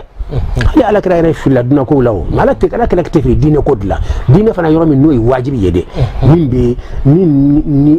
ala ire kala yini aka belase ate fili fo ka to duna wuli ma yira ka haramaden ya yiro o filu kera katimi hakilla haramaden de do adilla ka fo minum buka tamro fangat madala o ba greffier la alem ko law min gre ay ayuba le ko kana greffier bo yala kada ka yamari labatu o ma son ko ka yiri greffier san flane na le ngaje o ka sobe so akra na kasibadi o ya fala kra yala kra ko otma ayake ne yedga ko de ne ka tay dina ko de ni ka tamaro ni furo dlan we duna ko de ne ken tunya bali me nya daga ndaw yetu parce que nga o tenga ko yembe ka filola mon ko do fulo yembe ka fili duna ko la etara mo bu ka to fon greffier o to me soro bakala e ka tla ka ko no ko ka greffier li dabla o ya dabla to me soro me ka ya an kasira o ya fala kra ko ko ni duna ko de ne to ya bali ayake ala kira taymi we dine ko de tefili mina we duna ko de we dine ko de ala kira tefili mina bada we dine ko mais duna ko no we ya ko ngani on ka exemple wala dina la exemple parce que exemple mo de ka famu ya kala la kara mo do la me ko ala kira tefili fiu ala kira tefili otma abura hada mani yakono non ya famu ala kira be fili rajma dunya ko parce que amana dunya ko kama nana ala ko de kama ala ko la teflu al abada dina fen fora ya teflu al abada farlawla ya famu mena sira ire ka harama de nyama harama ala tewo ya famu o ka jihadu do sen fe o bita jihadu yorola ya famu ala kira ko sahaba ma ambeta gere ke yorola ay jigiya ay jigiya ina ale ko yorande kay cedo be jama celaw be ger plan kala ko ko alkra e kan gajiya ako bomba fe kalon ko ni yeyire ka ide dewa wala arere de wahyu jigi kana parce que ala wahyu jigi kana kuma flato la bere boke wajibi do ambe be jigi sisa nasor ala dia fi anga jigi ambe be jigi hal ambe be sambe jigi sanno mais nasor ala ma ko fiire ka ide do mba fe ko lon ala kra ko ala mo fo yede nyire ka ide do ako nodo ala kra ya may anga ta yefe ala kra ya tabla ka to atala donc ni parce que avec les plans long ni ya famode ala kra ya to atala bo ala kra ka fanga jigi folo na san est ce que on est filima so yona mais filit d'abord no atala o mais atala ka dace ka kumala ko banka to ita ni anga ta kan ka ta jigi romina ina nyona ubi kala kra ka hayatu ko na bi se ka fosta fo chama ya famu o mi ala kira te filimin abada wodi dina koyi ya famu mais har sahaba fi dina ko la ni ko ngai sembulu ngi no ta mi se ka bisaba dima nga fila ñoko fi o mais karamo kamil la mena ko kira te fili bazela dalu min kan Qur'an ko ko wa ma yantiku anil hawa in huwa illa wahyun yuha donc a bazero de kan ka fo kira ta yɛrɛ ni dingo fo ko fɛn n'a b'a fɔ fɛn n'a b'a kɛ k'a bɛɛ bɛ bɔ ala yɛrɛ de yɔrɔ wahyu la kana ma donc ko a tɛ fili foyi la ni ye aka faamuya cogo di ala kira tɛ fili hawa diinɛ de la diinɛ de fɔra parce que ala ye min jiga ka o diinɛ de a tɛ fili o de la ka kuranɛ n'an m'an kɔlɔsi kuranɛ la an yɛrɛ kɔrɔ an bɛ tunu kuranɛ yɛrɛ ma an tunu hawa ye jumɛn ye min ka di n ye n yɛrɛ bɛ n sago fɔ o tɛ fɔ diinɛ la o ngala kira sago a y'a sago min ka kan ɲɛnama kɔnɔ a yɛrɛ ka niveau la o tɛ an b'a fɔ a ye jigiya san wa o t'a sago dɔ ye wa a b'a fɔ ninnu ma sisan ko aw bɛ kan ka greffier min kɛ nin ye a y'a dabila wa o t'a sago dɔ ye wa mais o ye dunako de ye sɛnɛko ni fɛ o tɛ dunako de ye wa donc ko fila bɛ hawa ye fan fila de wa ma yantiqu anil hawa fima yata'allaqu bid-din alladhi anzalahu Allahu alayhi ala ye min jigiya ka a t'a sago fɔ la fo ka taa duna wuli mais a yɛrɛ ka niveau a b'a sago fɔ kɛ nka sago dɔ nka kelen fi dia a sago dɔ ye lɔnni baw tun b'a bolo y'a faamu a y'a di sahaba dɔw ma a ma di dɔw ma nin ye kuma ba de sago bɛ wala sago tɛ n'a sago tun tɛ a b'a di bɛɛ ma o sago bɛ yen n'a dira min ye n b'a dɔn ma o ye sago ye Abu Hurairata yala a ye lɔnni min di ale ma a m'a di mɔgɔ si ma duna kɔnɔ sahaba ali kɛni o n'a bɛ ɲɔgɔn so kɔnɔ de min bɛ so kɔnɔ o bɛ so kɔnɔ kan lɔn sahaba tɔw bɛ kɔfɛ de ali bɛ so kɔnɔ de min bɛ so kɔnɔ mɔgɔ min bɛ karamɔgɔ dafɛ so kɔnɔ karamɔgɔ dafɛ so kɔnɔ o bɛ fɛn caman dɔn karamɔgɔ ka fɔ la min bɛ kɔfɛ o t'a la o ye dunan da cogo de o tɛ se ka sɔsɔ o yala ne ka karamɔgɔ min fɛ so tile aw yɛrɛ b'a kalama minnu bɛ na so tile an bɛ ɲɔgɔn fɛ o bɛ fɛn caman dɔn minnu ma na o t'a sɔrɔ o t'a kalama ne kelen tɛ karamɔgɔ bɛ de bɛ ten i y'a faamu a ye lɔnni belebele a y'o de sɔrɔ a la mais Abubakar ni Umar ni Usman ninnu fana o fana y'a ka makɛrɛ la a ye lɔnni di a bɛɛ ma hali Abu Hurairata yɛrɛ ko hafidtu min rasulillahi wi'a'ayni amma ahaduhuma fabathastuhu amma al-akharu falaw bathastuhu quti'a هذا البلعوم كمان ده الله أكبر donc din bayra ka fala kira a sago bi ka ta sago ka ba sago ke min kada ya ba ke ya famu lonni ni fila de do sharia lonni ala mi wajibiya ka kala se bema ayo de beti fɛn bɛ maaw se ala ma fɛn bɛ maaw don aljanna kɔnɔ fɛn bɛ maaw kisi tasuma ma fɛn b'a to ala ko a ye fɛn fɛn kɛ y'a faamu a bɛɛ la seli wajibi de ala kira kan n'a ma la se dɔrɔn balaw de b'a la yɛrɛ nɔfɛ dɔ bɛ se k'a fɔ ko i bɛ nin fana fɔ tuguni ala kira yɛrɛ nama n ko ne tɛ ala de y'a fɔ ala ko walaw taqawwala alayna ba'd al-aqawili la akhadna minhu bil yamin thumma laqata'na minhu al-watin ala bɛ ka ba sago cɛ ta la y'a faamu a se ka sago kɛ yɔrɔ min na o de ala ye min don a data la se o ye sariya ye o tɔgɔ ye sariya mais don min ni ala y'o di ala kira ma ka niveau la o tɔgɔ ye ko ilmu fo k'a bɔ ɲɔgɔn na sariya fana ye ilmu de ye o a bɛ fɔ o ma ko ilmu sari mais lɔnni wɛrɛ bɛ yen o ye ilmu xaasu de ye o yɛrɛ ka muhamaduya de ye i bɛ tɔw bɛɛ daw la a ka sanayɛlɛ kɔnɔ ani fɛn bɔra jɔn bɛ se k'o ɲɔgɔn sɔrɔ a ye fɛn min ye jɔn bɛ se k'o ɲɔgɔn ye gundo min tɔ ni ala cɛ n'a ala ma ordre d'a ma ko fɔ mɔgɔ jɔn bɛ se k'o lɔ donc ala kira Muhammad sallallahu alaihi wasallam Abu Hurairata ko hafidtu min rasulillahi wi'a'ayni ko ye lɔnni minan fila de durusi ka bɔ ala kira la yɛrɛ minɛ ala kira la lɔnni façon fila minan fila amma ahaduhuma kelen dɔ in fa bathastuhu ko n y'o cari bathahu yabuthuhu n y'a cari nashartuhu n y'o cari k'o di mɔgɔ ma o tɛ sariya ye wa sali bɛ kɛ tan sun bɛ kɛ tan nin kiti bɛ tan furu kiti bɛ tan a bɛ tan a ye m'o di wa a y'o di amma al-akharu mais ko lɔnni filanan nin dɔ in falaw bathastuhu nin ko n b'o fana cari komi ye dɔ in cari cogo min na k'o fana di bɛɛ ma nin ko n b'o kɛ dɔrɔn quti'a k'a bɛ tigɛ hadha al-bul'um nin kan jeli sira nin bul'um ye dumuni bɛ tɛmɛ gɔnɛ min fɛ ka taa fo kɛr kɔnɔ i y'a faamu ne awa ni a bɛ tigɛ saga la a bɛ sa yɔrɔn kelen n'i y'a tigɛ bɛɛ a bɛ sa yɔrɔn kelen hali waraba ala ye waraba la faamuyaw de la n'a ye bɛɛ minɛ dɔrɔn bi pour a ka ɲi na wasa ayiwa fɔɲɔ kana tɛmɛ yɔrɔ sɔrɔ jɔn ye o yɔrɔ yɛrɛ waraba la a y'o la cogo di e tɛ mun a tɛ taa kun ma k'o yɔrɔ kin n'a ye ni minɛ dɔrɔn a t'a kɔnɔbara kin a t'a kɔ kisi a b'i tilen kan yɔrɔ de ma fana jɔn y'o f'a ye ka dara fahada de yafaye o ko ala e fembe da ka be gide kataka aka baraka yoroma ma dingere cinewa ka kasi no fe ka no simi e o lo chori de rani e mundi bi bako sen no la mundi ba to e be tan no ta ko do da ko no jonya fa e kaka jonya fa e o lo chori de ran cini bi so lo chodi qaddara fahada ala dia gide katama nan sero ma doma no o nyugo kaccala kalima lenda donc c'est ça famu yara mais hadisa min fo abu hurela taka hadisa nye doka sharhu ye alla ya ira ka fo ko abu hurela e flana min fo mina flana mina ya mina kirala ko ni akwa bodi mo maka akangone srabe tike kambuyi donc ko o ye kibara min kumena ke kira kofe misalala tieni munu kumna do dine kono kira kofe ina fo kata se Alassane Hussein nu fagaluma ani umara umunu benana islamia dine kono ani khalifa na nyon fitne munu kumna do islamo ni nyon che do na tawla ko kira ye o kibara de fo Abu Hurairah ko asra na masongo de fo parce na ya fo umara umunu be ukana nafa o baba dugal nyakuno ay hal na keroy lon dugolendo o kore ala yi denga falidi na ma foto yi donc lon dole tumala karabulo na kadi mam ya ba foyi aya fo Abu Hurairah aya fo munu yote ya mama fo munu yodon donc aba segola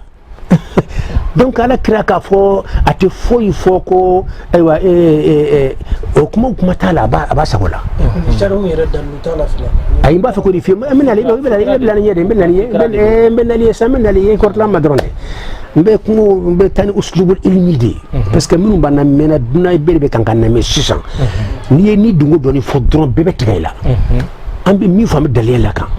wala ni mi refole fle fika lo ka foni nyere to te dugole ya bali o lon fona tun dugole ndi dum ala kara ma di bema ka fo do bina na ni fita be na wuli karsa de bina ni kiliya ni fali mena ken ko fa ya ni ko bina ke donc ati adun ke bagal ni nyemo do be jama chela ya ni ya fo bi tigi fa wo whatever amura ko da be fa saka koy me jonyo fa ala do fa o do ka ide de o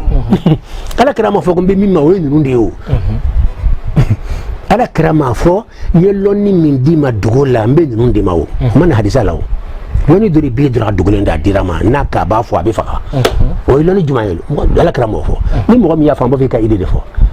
donc sharia tigi ni na fo Ibn Hajar na nyona woli ba hadisa ko jugo tiala no le fa mbula me ya famu mais do fana ko no Ibn Hajar ya haramadin de mais amma ko bela kara ko madla do ye ko bela do ye sufi afana ide do fana do akuna beni kasira tewa mais min kinya e min sikati min na dron lonni dugolen do be ala krama di bema apanda ay sharia de bedi sharia de ala min dema kota duma mais yere kalloni kerkele men ka Muhammadu yaye ibo ikela de bolo danfen shi telephone ya di mima o ya ka Muhammadu yaye ni no kanyola do ikenya gera nyoy non ka che nen ka karando am se ka kan jigo ngallo nan kara ko am ka gele wa ha karam ko ba sigle fa ka karane ya ka loni ko ma ka nyoy wa wala kara nyoy se ka ke fuka to na wuli donc o loni flana to ba sagodla o te dina e min ni be mo fe kay ni ka otoy ay sali ay so otoy way lonni wara da dugulen biye ni no obsaka ke ala londo e min dugulen be akelen pide ba loyni ala ayadi alima ayadi Abu Hurairah ma ay lonu dia ka mamun kada ya kan yemo bawla lonu kada ya duma Abubakar no Umar Usman no aka mamun ka surala ay lonu do duma aywa na bete akilo yoro fam ya wala kuma tu inshallah alul ahwa sisan tarifu surmanina ibsaka odama tarifu di ka suruya ina fo ngal kera la chogomi jone alul ahwa yi ba alul ahwa yi rek gansan jabili man no koy ya famu mais mbe min fi ana len flako ahlul ahwa'i inda al-hanafiyyati ahlul qiblati alladhina la yakunu mu'taqaduhum mu'taqada ahli sunnati wa humul jabriyyatu wal qadariyyatu wal khawariju ay do rafu nere te sonko doala parce que beni ka famu ya ci wode do ya famu de wal mu'attilatu wal mushabbihatu ni be mo ko kuma la kali kuma te amunu be recherche ke yoro mi nan so ni ko kuma Mahmoud lakali ma yoro mi nan ma so ma anto do ala o janto ko min matanye fe e be se ka kitay kun fe mais lonni kundi si kan ka min fo man ka min fo kallo no ta ya fo ya aya fa ko la bana ko ahlul qiblati ahlul ahwa'i yar nyokoro fi yere sago ke bagaw mo mo taw ni di mo be taw yere sago fe fa ka ke alaka kuma kan yu kan ko auto o mambo bulo o be jura alaka kuma na de o be jura ka kuma na mais yoro mun be no yere sago yere no ni alaka ta fora nyonko wala ni qur'an fora nyonko ubu yere tata no to be la kra ahlul ahwa'i o be ala de ko ba kra de ko silamo de fanado aywa ya famure mais do yu boss lam ya fana ko fana ñoko sosobe fana bi o fana kuma ka gri ko sobe ya famu o fana ala segona kira de ko mais tuma do la ñoni fen ko parti ko bi o yere ni o ka parti min ka du yere ye ni ala ta fana ñoko ko no na kira ta fana ñoko ko o to son ka ala ta ta o ta kira ta ta bu yere ta ta o be ala ka kuma kan wala ala ka hadisani o ba tlomi ka tlomi fo ka ta ko were dama fo sa ulu ka idin ka tuya ka boy ala ka ta ka boy o ka so ta ka boy ah we balawde o de bid'a تجو باي ودا تو خراديا ولا بالأير كوري فمي منافلي تني ما شيء سرقونه ولا ودي بالأير الإسلام يكا لاني ما شيء تني غنتا أني رتني فلا أني فلا دفع أما سبنا فو بس كان تونكو فين سبا مقاصدو يرولا فين كذا من نانا ala kira make sahabaw make mais o bela dine ko fana do mais o bela o te fama bid'a fa ka soro fende ma bi o ma sora kono islamiyya kala nyi o ma se ka sora kono islamiyya bi ala kira bunyani fe ya famu kala kira to ko ta bo fe o mo lu do bid'a ya kono qur'ane islamiyya bi karam fe karam be kan sira fen fenye kayo sani nunu ni bikne shit la krat lila ya famu de madrasa nunu ayi diplôme di ni shit ni fen chaman de be ka chekke me chaman ya pi ala krama shika sababu make me mu yabo bidaya kono be kan islam ya kale ni yote me ka mo la kra la yini de be fle wodi be fen ko fen fa ko bo bidala mena an islam ya kale ni ma nyon soro de wodi be bidaya ye o makile fulani misali ala ina fo mo mi ya ka kalanga jamia la ka ban o aklale be hafla ke ka shahada bado dama ko bi ko ni an shede la ka fo ikara docteur yo na o te bidaye ni shite bidaye mais ni ko la krama femi ke bidaye ko ka be bidaye ko ni be bidaye o da to mi bidaye fola a churo ayira churo ni do ataka lama ayira ay ni ngal ke kumina mega bida tarifu mi mais ni tara o fe ni be bida mais fen bakin de be do akono ça veut dire mi yere ba fole ba so kam siri yoro be bida ale yere ka ay be fen fe ke sunit le kono afan ba be bida avec ta umu ta bida ni be kitabu dal fe to se mte kitabu kono ya famu abe biro mun kono abe kan ka sali de be mun kan ya be kam siri be jo afan be ala krama shika sawa ma shike o da mo do be ka fo ala krama ke bida ala krama ke kan ka dabla kan ka jofolo amma soma bada ala kray min ta to ma ka dabla o fanyo bambo folo o yere make folo ala kray fe min ta to ma ka toy mo be kan ko ga sun lan ta dam lo folo ko ala kray make ala kray ma fe min ke flado ni man bala jugu man bala do ka ya do mani mais ala kray ko min ka toy o de be mani o fanyo folo kelonte ha bo fulana ya famu wo no sosul amawi usul amay jumaye qur'ane ko ala ko kanga do ko wa khala rabbukum ud'uni ay wala astajib lakum wa nusul amada ay duwake bo duwa formule nunu ne ko sano kan kana duwa formule berata ko fa ala kraya ke cigo minna an ko ka duwa uta amma fo vraiment ibe na fendo ke bid'a ko na kasoro bid'ate ala kra ke ma duwa ngene ke ma to en kan ka duwa ke duwa ngene ne ka besoin ala kra ka besoin tekele ne ma ko be sola so change mamba dola ala kra ma ko tola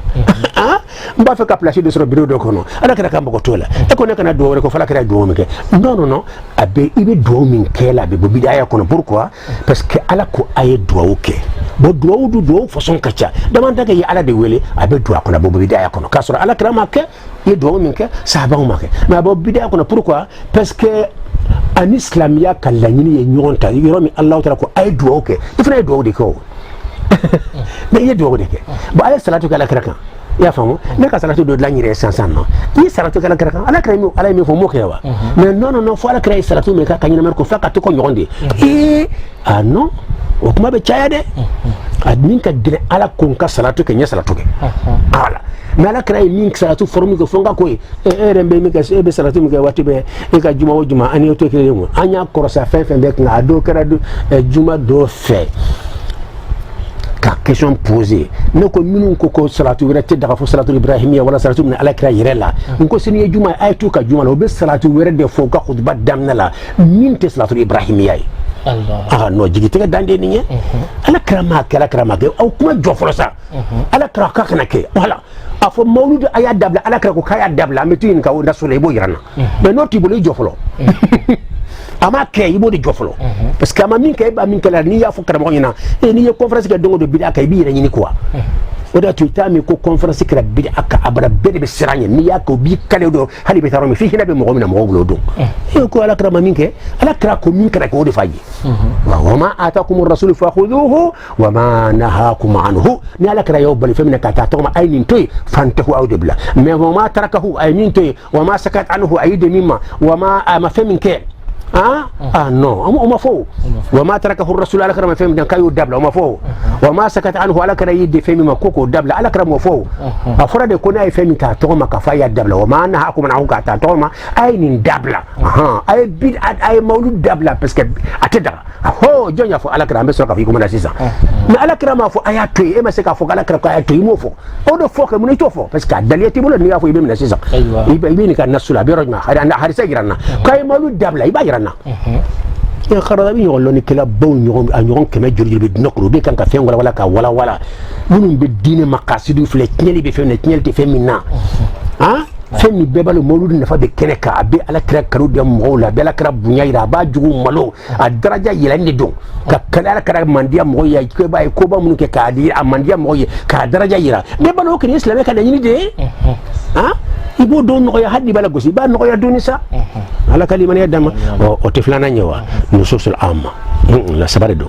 a ka ca saba ye n bɛ da saba ma fɔlɔfɔlɔ tɛ makasidu ye wa al umuru bi makasidiha silamɛya ka laɲini fɛn kura ye n'a n'o ye ɲɔgɔn ta o bid'a y'a kɔnɔ ala kɛra ma kɛ sahabaw ma kɛ nka ni silamɛya ka laɲini ye ɲɔgɔn ta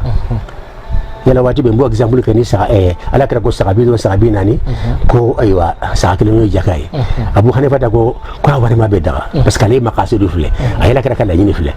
minnu ko tɛ ala kɛra ka laɲini filɛ olu ko ala kɛra ye saga dɔrɔn de fɔ saga dɔrɔn bɛ o warima tɛ ɲa i y'a faamu wa mais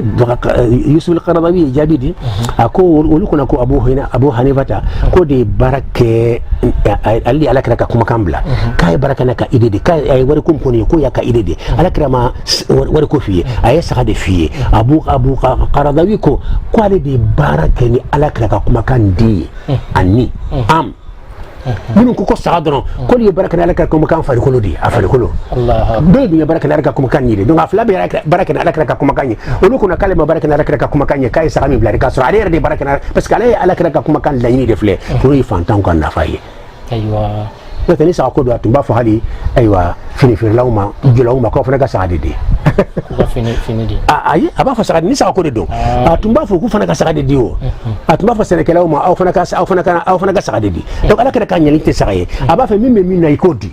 donc sɛnɛkɛlaw aw ka sɛnɛfɛn di bɛnkantigiw aw ka bɛnkan di waritigiw a ye wari di donc fantan ka nafa a b'o de filɛ la wari fɛn min fɔra o yɛrɛ tɛ wari nafa tan ka nafa de don e bɛ 5000 saga di dɔ ma wala an ka kɛ 20 saga ye o de ye ka jɛ ka i b'o d'a ma e bɛ saga in d'a ma a ko i k'a kɛ wari ye i ko non sariya tɛ sɔn wari ma non n b'a saga ma de d'i ma ale dun mago bɛ wari de la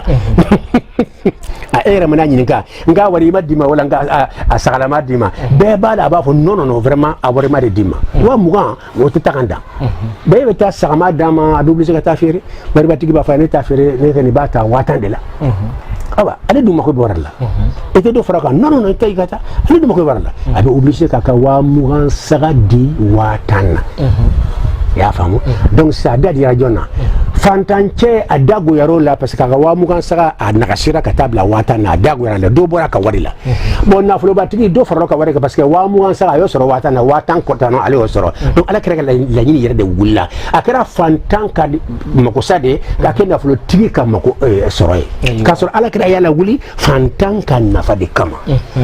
hakili la o ye exemple suruma ye sabanan ye jumɛn ye sisan o ye ghayatu ye saudiya yɛrɛ karamɔgɔba dɔ de bɛ yen saudiya la kan fatuwa bɛ n bolo ye fatawa a ko a kɔnɔ a ko kullu wasilatin tuaddi ila ghayatin falaysat bi bid'a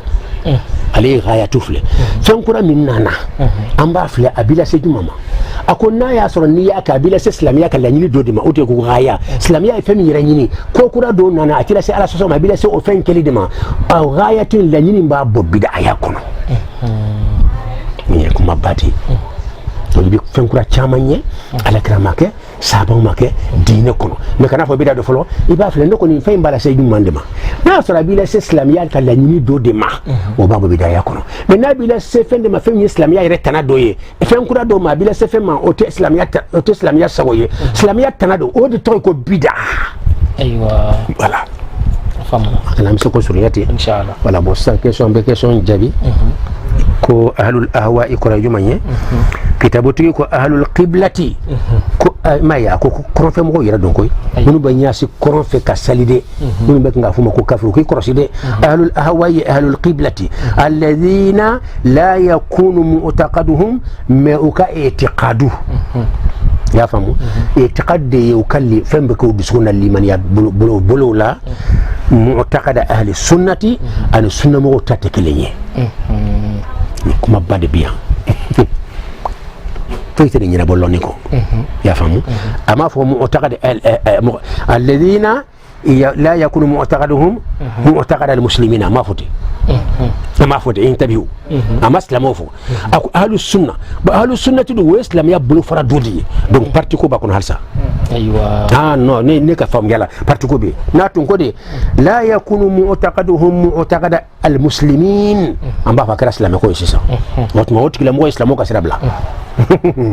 a ye mumunu ka sira bila mais nin yɔrɔ in na sisan nɔ a ko ahlu hawa ye jɔn ye maa minnu ahlu sunnati mun b'u kunna ala ko la i y'a faamu ko de don et donc bɛ se ka exemple di mun n'a ɲɔgɔnnaw la i y'a faamu dɛ bon i n'a fɔ minnu b'a fɔ sisan nɔ ko alahu taala a bɛ ala arshi kan i y'a faamu bon dɔw bɛ yen nɔ o ye sunnamɔgɔ fanba b'o de kan ala ko dɔrɔn arrahman alal arshi stawa ala kɔrɔta al arshi kan donc o kɔrɔ ye al arshi kan nin sanfɛla ala de bɛ yen mais a bɛ yen cogo min an t'a lɔn min ghayri tamthil ila ghayrihi mais dɔw bɛ yen nɔ o bɛ kelima in tawili kɛ k'a fɔ a b'a ni sanci ko tɛ dɛ k'a kɔrɔ de ko alahu taala ye fɛn bɛɛ karaba f'a ka karabali sera al arshi fana ma o ye tawili ye o tigi ahlu sunnati salafiw ka taa sira o y'a bila i y'a faamu wa i y'a faamu mais nin yɔrɔ fɔsɔn ninnu na kuma de bɛ yan yɔrɔ in na sisan jɔn ta ye sababa ye tuma dɔ la kuma bɛ yen dɛ donc an ne t'a fɔ ma ahlul ahwa ye o de y'a to nin kuma in kan ka walawala k'a fɔ mɔgɔ mɔgɔ ye sunnamɔgɔw ka taa sira bila k'a fɔ ahlul ahwa ye nin kuma in kan ka walawala non non non sunnamɔgɔw bɛnna fɛn min kan i y'a faamu de o tɛ silamɛw yɛrɛ de bɛnna fɛn min kan k'o de bila de o de ye kojugu ye ayiwa i y'a faamu mais ahlul ahwa fana taa sira ko la n'an taar'o fɛ o de kɔrɔ ye sisan sunnamɔgɔw ka taa sira aqida la mɔgɔ min y'o bila o b'a fɔ ma ko maa min taara ani dun kɔfɛ sunnamɔgɔw taara min fɛ i ma taa o fɛ mais a bɛ filɛ de ni kan b'a fana da an ka se k'o lɔn ni kan t'a da o fana bɛ filɛ i n'a fɔ mɔgɔ min ko sunnamɔgɔw taa sira ye ko ala kɔrɔtala ala arshi kan min ko kɔrɔtali tɛ ko a kɔrɔ ye karabali de bon an b'a filɛ parce que a fana ŋaniya de b'a kɔnɔ ale kɔnɔ n'an ko a kɔrɔtala k'o bɛ taa yira k'a fɔ ko ala sigilen b'a kan de ko fɛn ka sigi fɛn kan k'o ye hadamaden ka mankutu de o ye kafiriya de an de bɛ sigi fɛn kan ala tɛ sigi fɛn kan i y'a faamu o kama ale borila ale m'a kɔrɔkɛ kɔrɔtali ye ale y'a kɔrɔkɛ ko alahu taala ye fɛn bɛɛ karaba a ka se fɛn bɛɛ karaba fo karabali taara se fo al arshi ma ko bɛɛ b'a ka se kɔnɔ ale ye istaba kɔrɔ k'o ye de bon est ce que o tigilamɔgɔ ko kɛ ahlul ahwa dɔ ye bɛn kelen b'o kan wa ne bolo kan ka filɛ de parce que kan bɛ nin tigi da ala k'a fɔ tigi ma ahlul ahwa a kuma ka ca n b'a fɔ a tɛ fɔ dɛ mais ne kɛ n t'a faamu parce que kan b'a tigi da a fana bɛ kan ŋaniya ye tanzihu de minnu ko sunnamɔgɔw ye min fɔ ale minnu fana ye nin fɔ a bɛɛ ka ŋaniya ye tanzihu ala sanuya de k'a fɔ ala sanuyalen de don fɛn man ka fɔ ala ma min man ka fɔ a ma o fana bɛ ka ŋaniya y'o de ye mais u ka taasiraw de ma kɛ kelen ye donc nin kuma in ka gɛlɛn mais kuma yɛrɛ surunman ye min ye a kɛ nin kɔrɔ ye nin de ye ninnu fɛ i y'a faamu donc ahlul ahwa kɔrɔ ye jumɛn ye nin n'a ɲɔgɔnnaw don minnu bolo sisan nɔ minnu ma sɔn k'a fɔ ala kɔrɔtalen bɛ ala arshi kan k'u y'u sago de fɔ sisan u ye kuranɛ nasu sago bila sisan nɔ u taara fɔ ko ala ka karabali donc ko daliya t'u bolo la donc u b'u jate ahlul ahwa n'a ɲɔgɔnnaw ye non non non ne kan tɛ taa o fɛ kosɛbɛ ne b'a fɔ ko masala khilafiya de don an b'u ɲininka de daliya jumɛn b'aw bolo ni daliya t'u bolo tuma an bɛ sɔn ka fɔ ahlul ahwa ye mais ni daliya b'u bolo an b'a fɔ masala khilafiya fɔ ɲɔgɔnya de b'a la o ye ne k'a faamuya cogo ye alahu alam sisan sa u ye exemple di ma minun ka mu'taqadu ni hal sunnati mo ka mu'taqadu ye ñoo fo ñonya mu'taqadu ko re juma ñe sunna mo be limani ambu suna ala e jonyi ko dan ala danaya wala ala lanaya mo kan ka munde blay kunna kata ala kula ala ka mankutu be chugodi mo kan ki kurasi munde man kan e kunna kata ala kula kana fa ala be tanga sura tete wodi mu'taqadu disku fambe na mo kunna kata ala kula wodi mu'taqadu ye wa min sunna mo ta fara ñon ko de ahlul ahwa'iye atlaka exemple de ina fo jabriya يامي والقدرية والخوارج والمعطلة والمشبهة ايوه واتشكاي ني من كورون كافو كيلين كيلي موكا سيكالو بودوندي الهواء يفلو مغبلو وندي بيد امغو يفلو mais bi taw tara mawludu ni fem sen chaman do ka be bid'a de folo mo ka bada wolu bulo nde bid'a mo ye kasro halni bid'a mo yara akan ka file folo ni kante min dade folo akan ka jatemina ni kante kambe min daw kan ka jatemina donc o exemple de ko jabriya e jonye minun ko la tege kola ko ala yere de be karaba ki blay be femin kela ni kara shingeli kela yi inote ala di karaba ni kara jeniya kela yi inote ala di karaba ni kara mo fagala inote ala di karaba ibe ko fen kela nyumanda fana ire note ala di karaba kablala ni kara dikuru kela bay islam nyuma imi ire blala ala di karaba ni kara dikuru kela bay imi ire blala ala di karaba ibe nyuma fen ke ibe juguma fen ke ala imi ire ma shike ala di karaba ki blala donc o bid'a jugu badi folo mo ma folo bid'a o de hawayo yede woni be famu ni malu mo tekelenye ala kalimani adama parce que ni islamia kala inte yonta rashi yaye ala kalimani adama donc c'est ça oui jabriyata wal qadariyya fana jonye wodi ni construire mamunu ko harama dembe fen ke nakuna ala sin tala yira de nodo ni jene ya min ke yeshinyali min ke yedlo min ke be ko jugu fen kela ala note yira de nodo way be nyuma min kela fani be sali min kela be juko min kela be ala soso ala sara min kela e be dikuru ba min kela ibe la haliya nyuma fen bila ala note e de yira bla bela ka ala simbala tew ni fana bidade ni fana away ko tasma sere ala ka bekala ni yoro ki ira ni yoro bala way ko juye ka beka ira ni yoro kala ni yoro bala ani ka bekala ni yoro ki ira ni yoro bala afla be ko jude ala ni yoro be era ni yoro bala o de sunna mo kata siray ala ni yoro be e ni yoro be e ni yoro jumaye yoro mi kanga nyangi wala ki sira nyumana o yoro de itaye yoro min na sika ke fo ala yere ko hari nyumani ba fe ka ke fo ala ki demo la hawla wala quwwata illa بالله العظيم على كلمة يدام دونك سنو وتاني وكفنا كو والخوارج كفنا أهل الحوائد خوارج يجوني من تاريجو علي يرني كوما سواك تاسرما أكتليلا وما سونك فرقا تمام يا من جهادوك تمامنا على كدينه كما وما سونك فرقا ايوه يا فامو ويا سوسو يجوني هذا ولو فنا أهل الأهواء ودوي وتوغانكا تو باسكو تو دينه نيمو باكو موي واجبي دي نما كا سوغا تو كو ني كا ايدي فاصون دوي وات ماي بي جيتي أهل الأهواء والمعطلة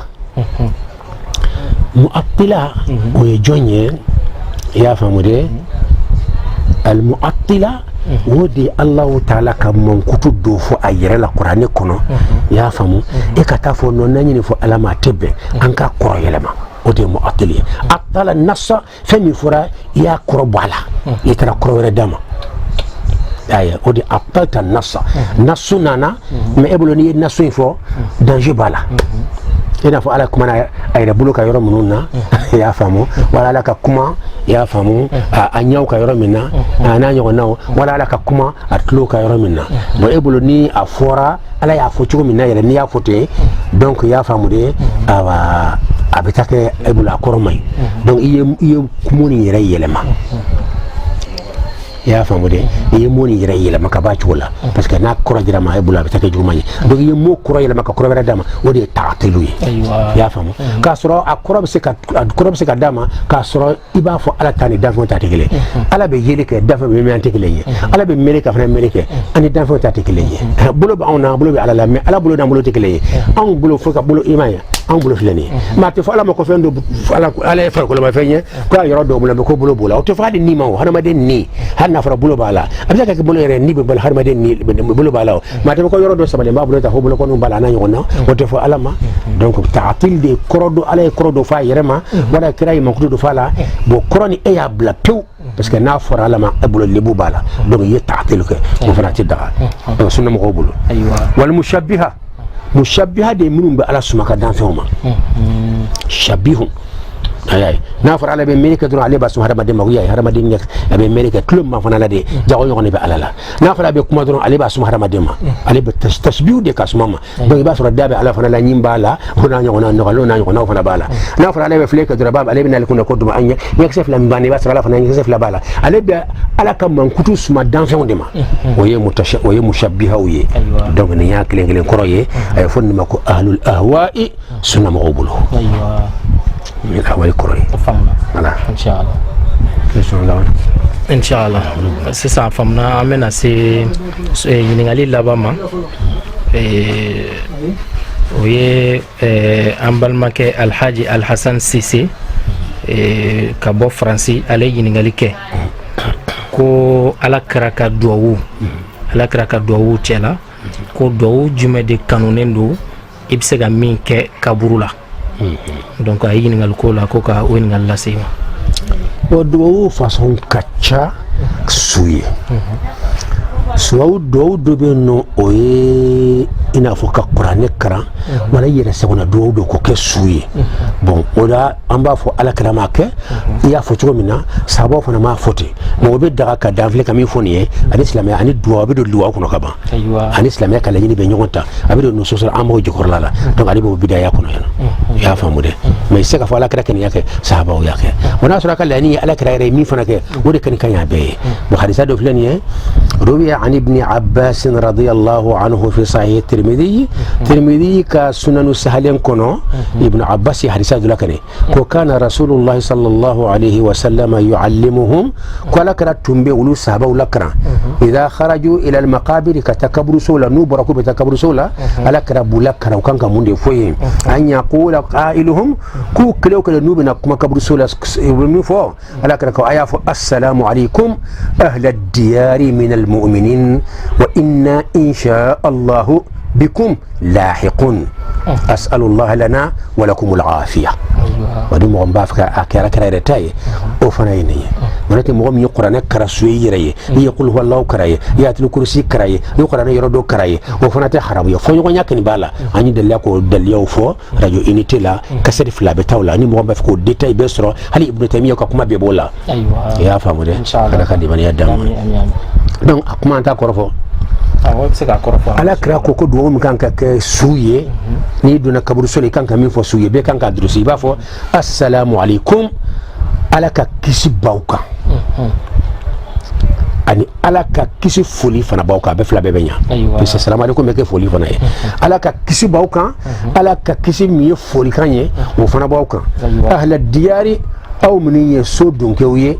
من المؤمنين كبو مؤمنون أو بمؤمنين يسقون كبا بنا مقول بسكاب كوي بسكال كولا ما هو كان بألف كبا أو بموندو من كنا أو دالين بألف كولا كاتب بنا مقول بكام بيبنا بسمع من المؤمنين أو من دالين بس أو بسكون بي من لمن يسوي أو دالين بألف كولا أو دالين بسكاب كونا أو دالين بلهارا كولا أو كم مثلا كوي أو نيار لا كبا على كيسي فولي باوكا أيوة وإنا أو من فلاني أو من بدنا كنا نما سافلو إن شاء الله نادر علي ني على جنما بكم لاحقون أن فنا تغتدو أكو لاحق به دي ترى من فنا بدنا قتاي من توريكو يترى من فنا تاي وقت ما دوندلا أن فنا ساتو دون كان أوسر كبرو كنا يا الله أسأل الله نبين على فلنا أن يردنا كنا يا ولكم أن أو بكبرو كنا نية العافية على كم بالعافية عافية جمانية يكال العافية بسرعة يوتي سرلا ya famu tasuma tika nyangi tika ndi tunakuna damba hali banatila bana foitila kulo dimitila ya dimitila foitila odi afia toro shitika illa afia lendo ambo ina Allah taala ko kawiye aywa wani foni suwere ndo kai ko sube menya ala kiraye ka duwawiye ya famu atora sa hadisa ida kata tente ko sube ni tanzoro mbetoke akani fora yako ruwiya sighatu tamrid de no fara hadisa la dron ambe shikala ma labana ka fako sahih tirmidhi kabro de ko odi atansare anyala kali وكره صحيح الترمذي نو كرادرون وبيثر ابن الباني نيغناو وبسنن النسائي سنن دلا حديثا من سهل كو تو دكو صحيح النسائي والترمذي فنك حديثا يرمي ضعيفيه ابو ببركاتو كرمان درون او كو صحيح الترمذي ونا نيغناو نا كرو ودي اتو انفر ينا كلا كلي وتامبلي كلا كتاب سكلا اللهم صل على محمد وسلم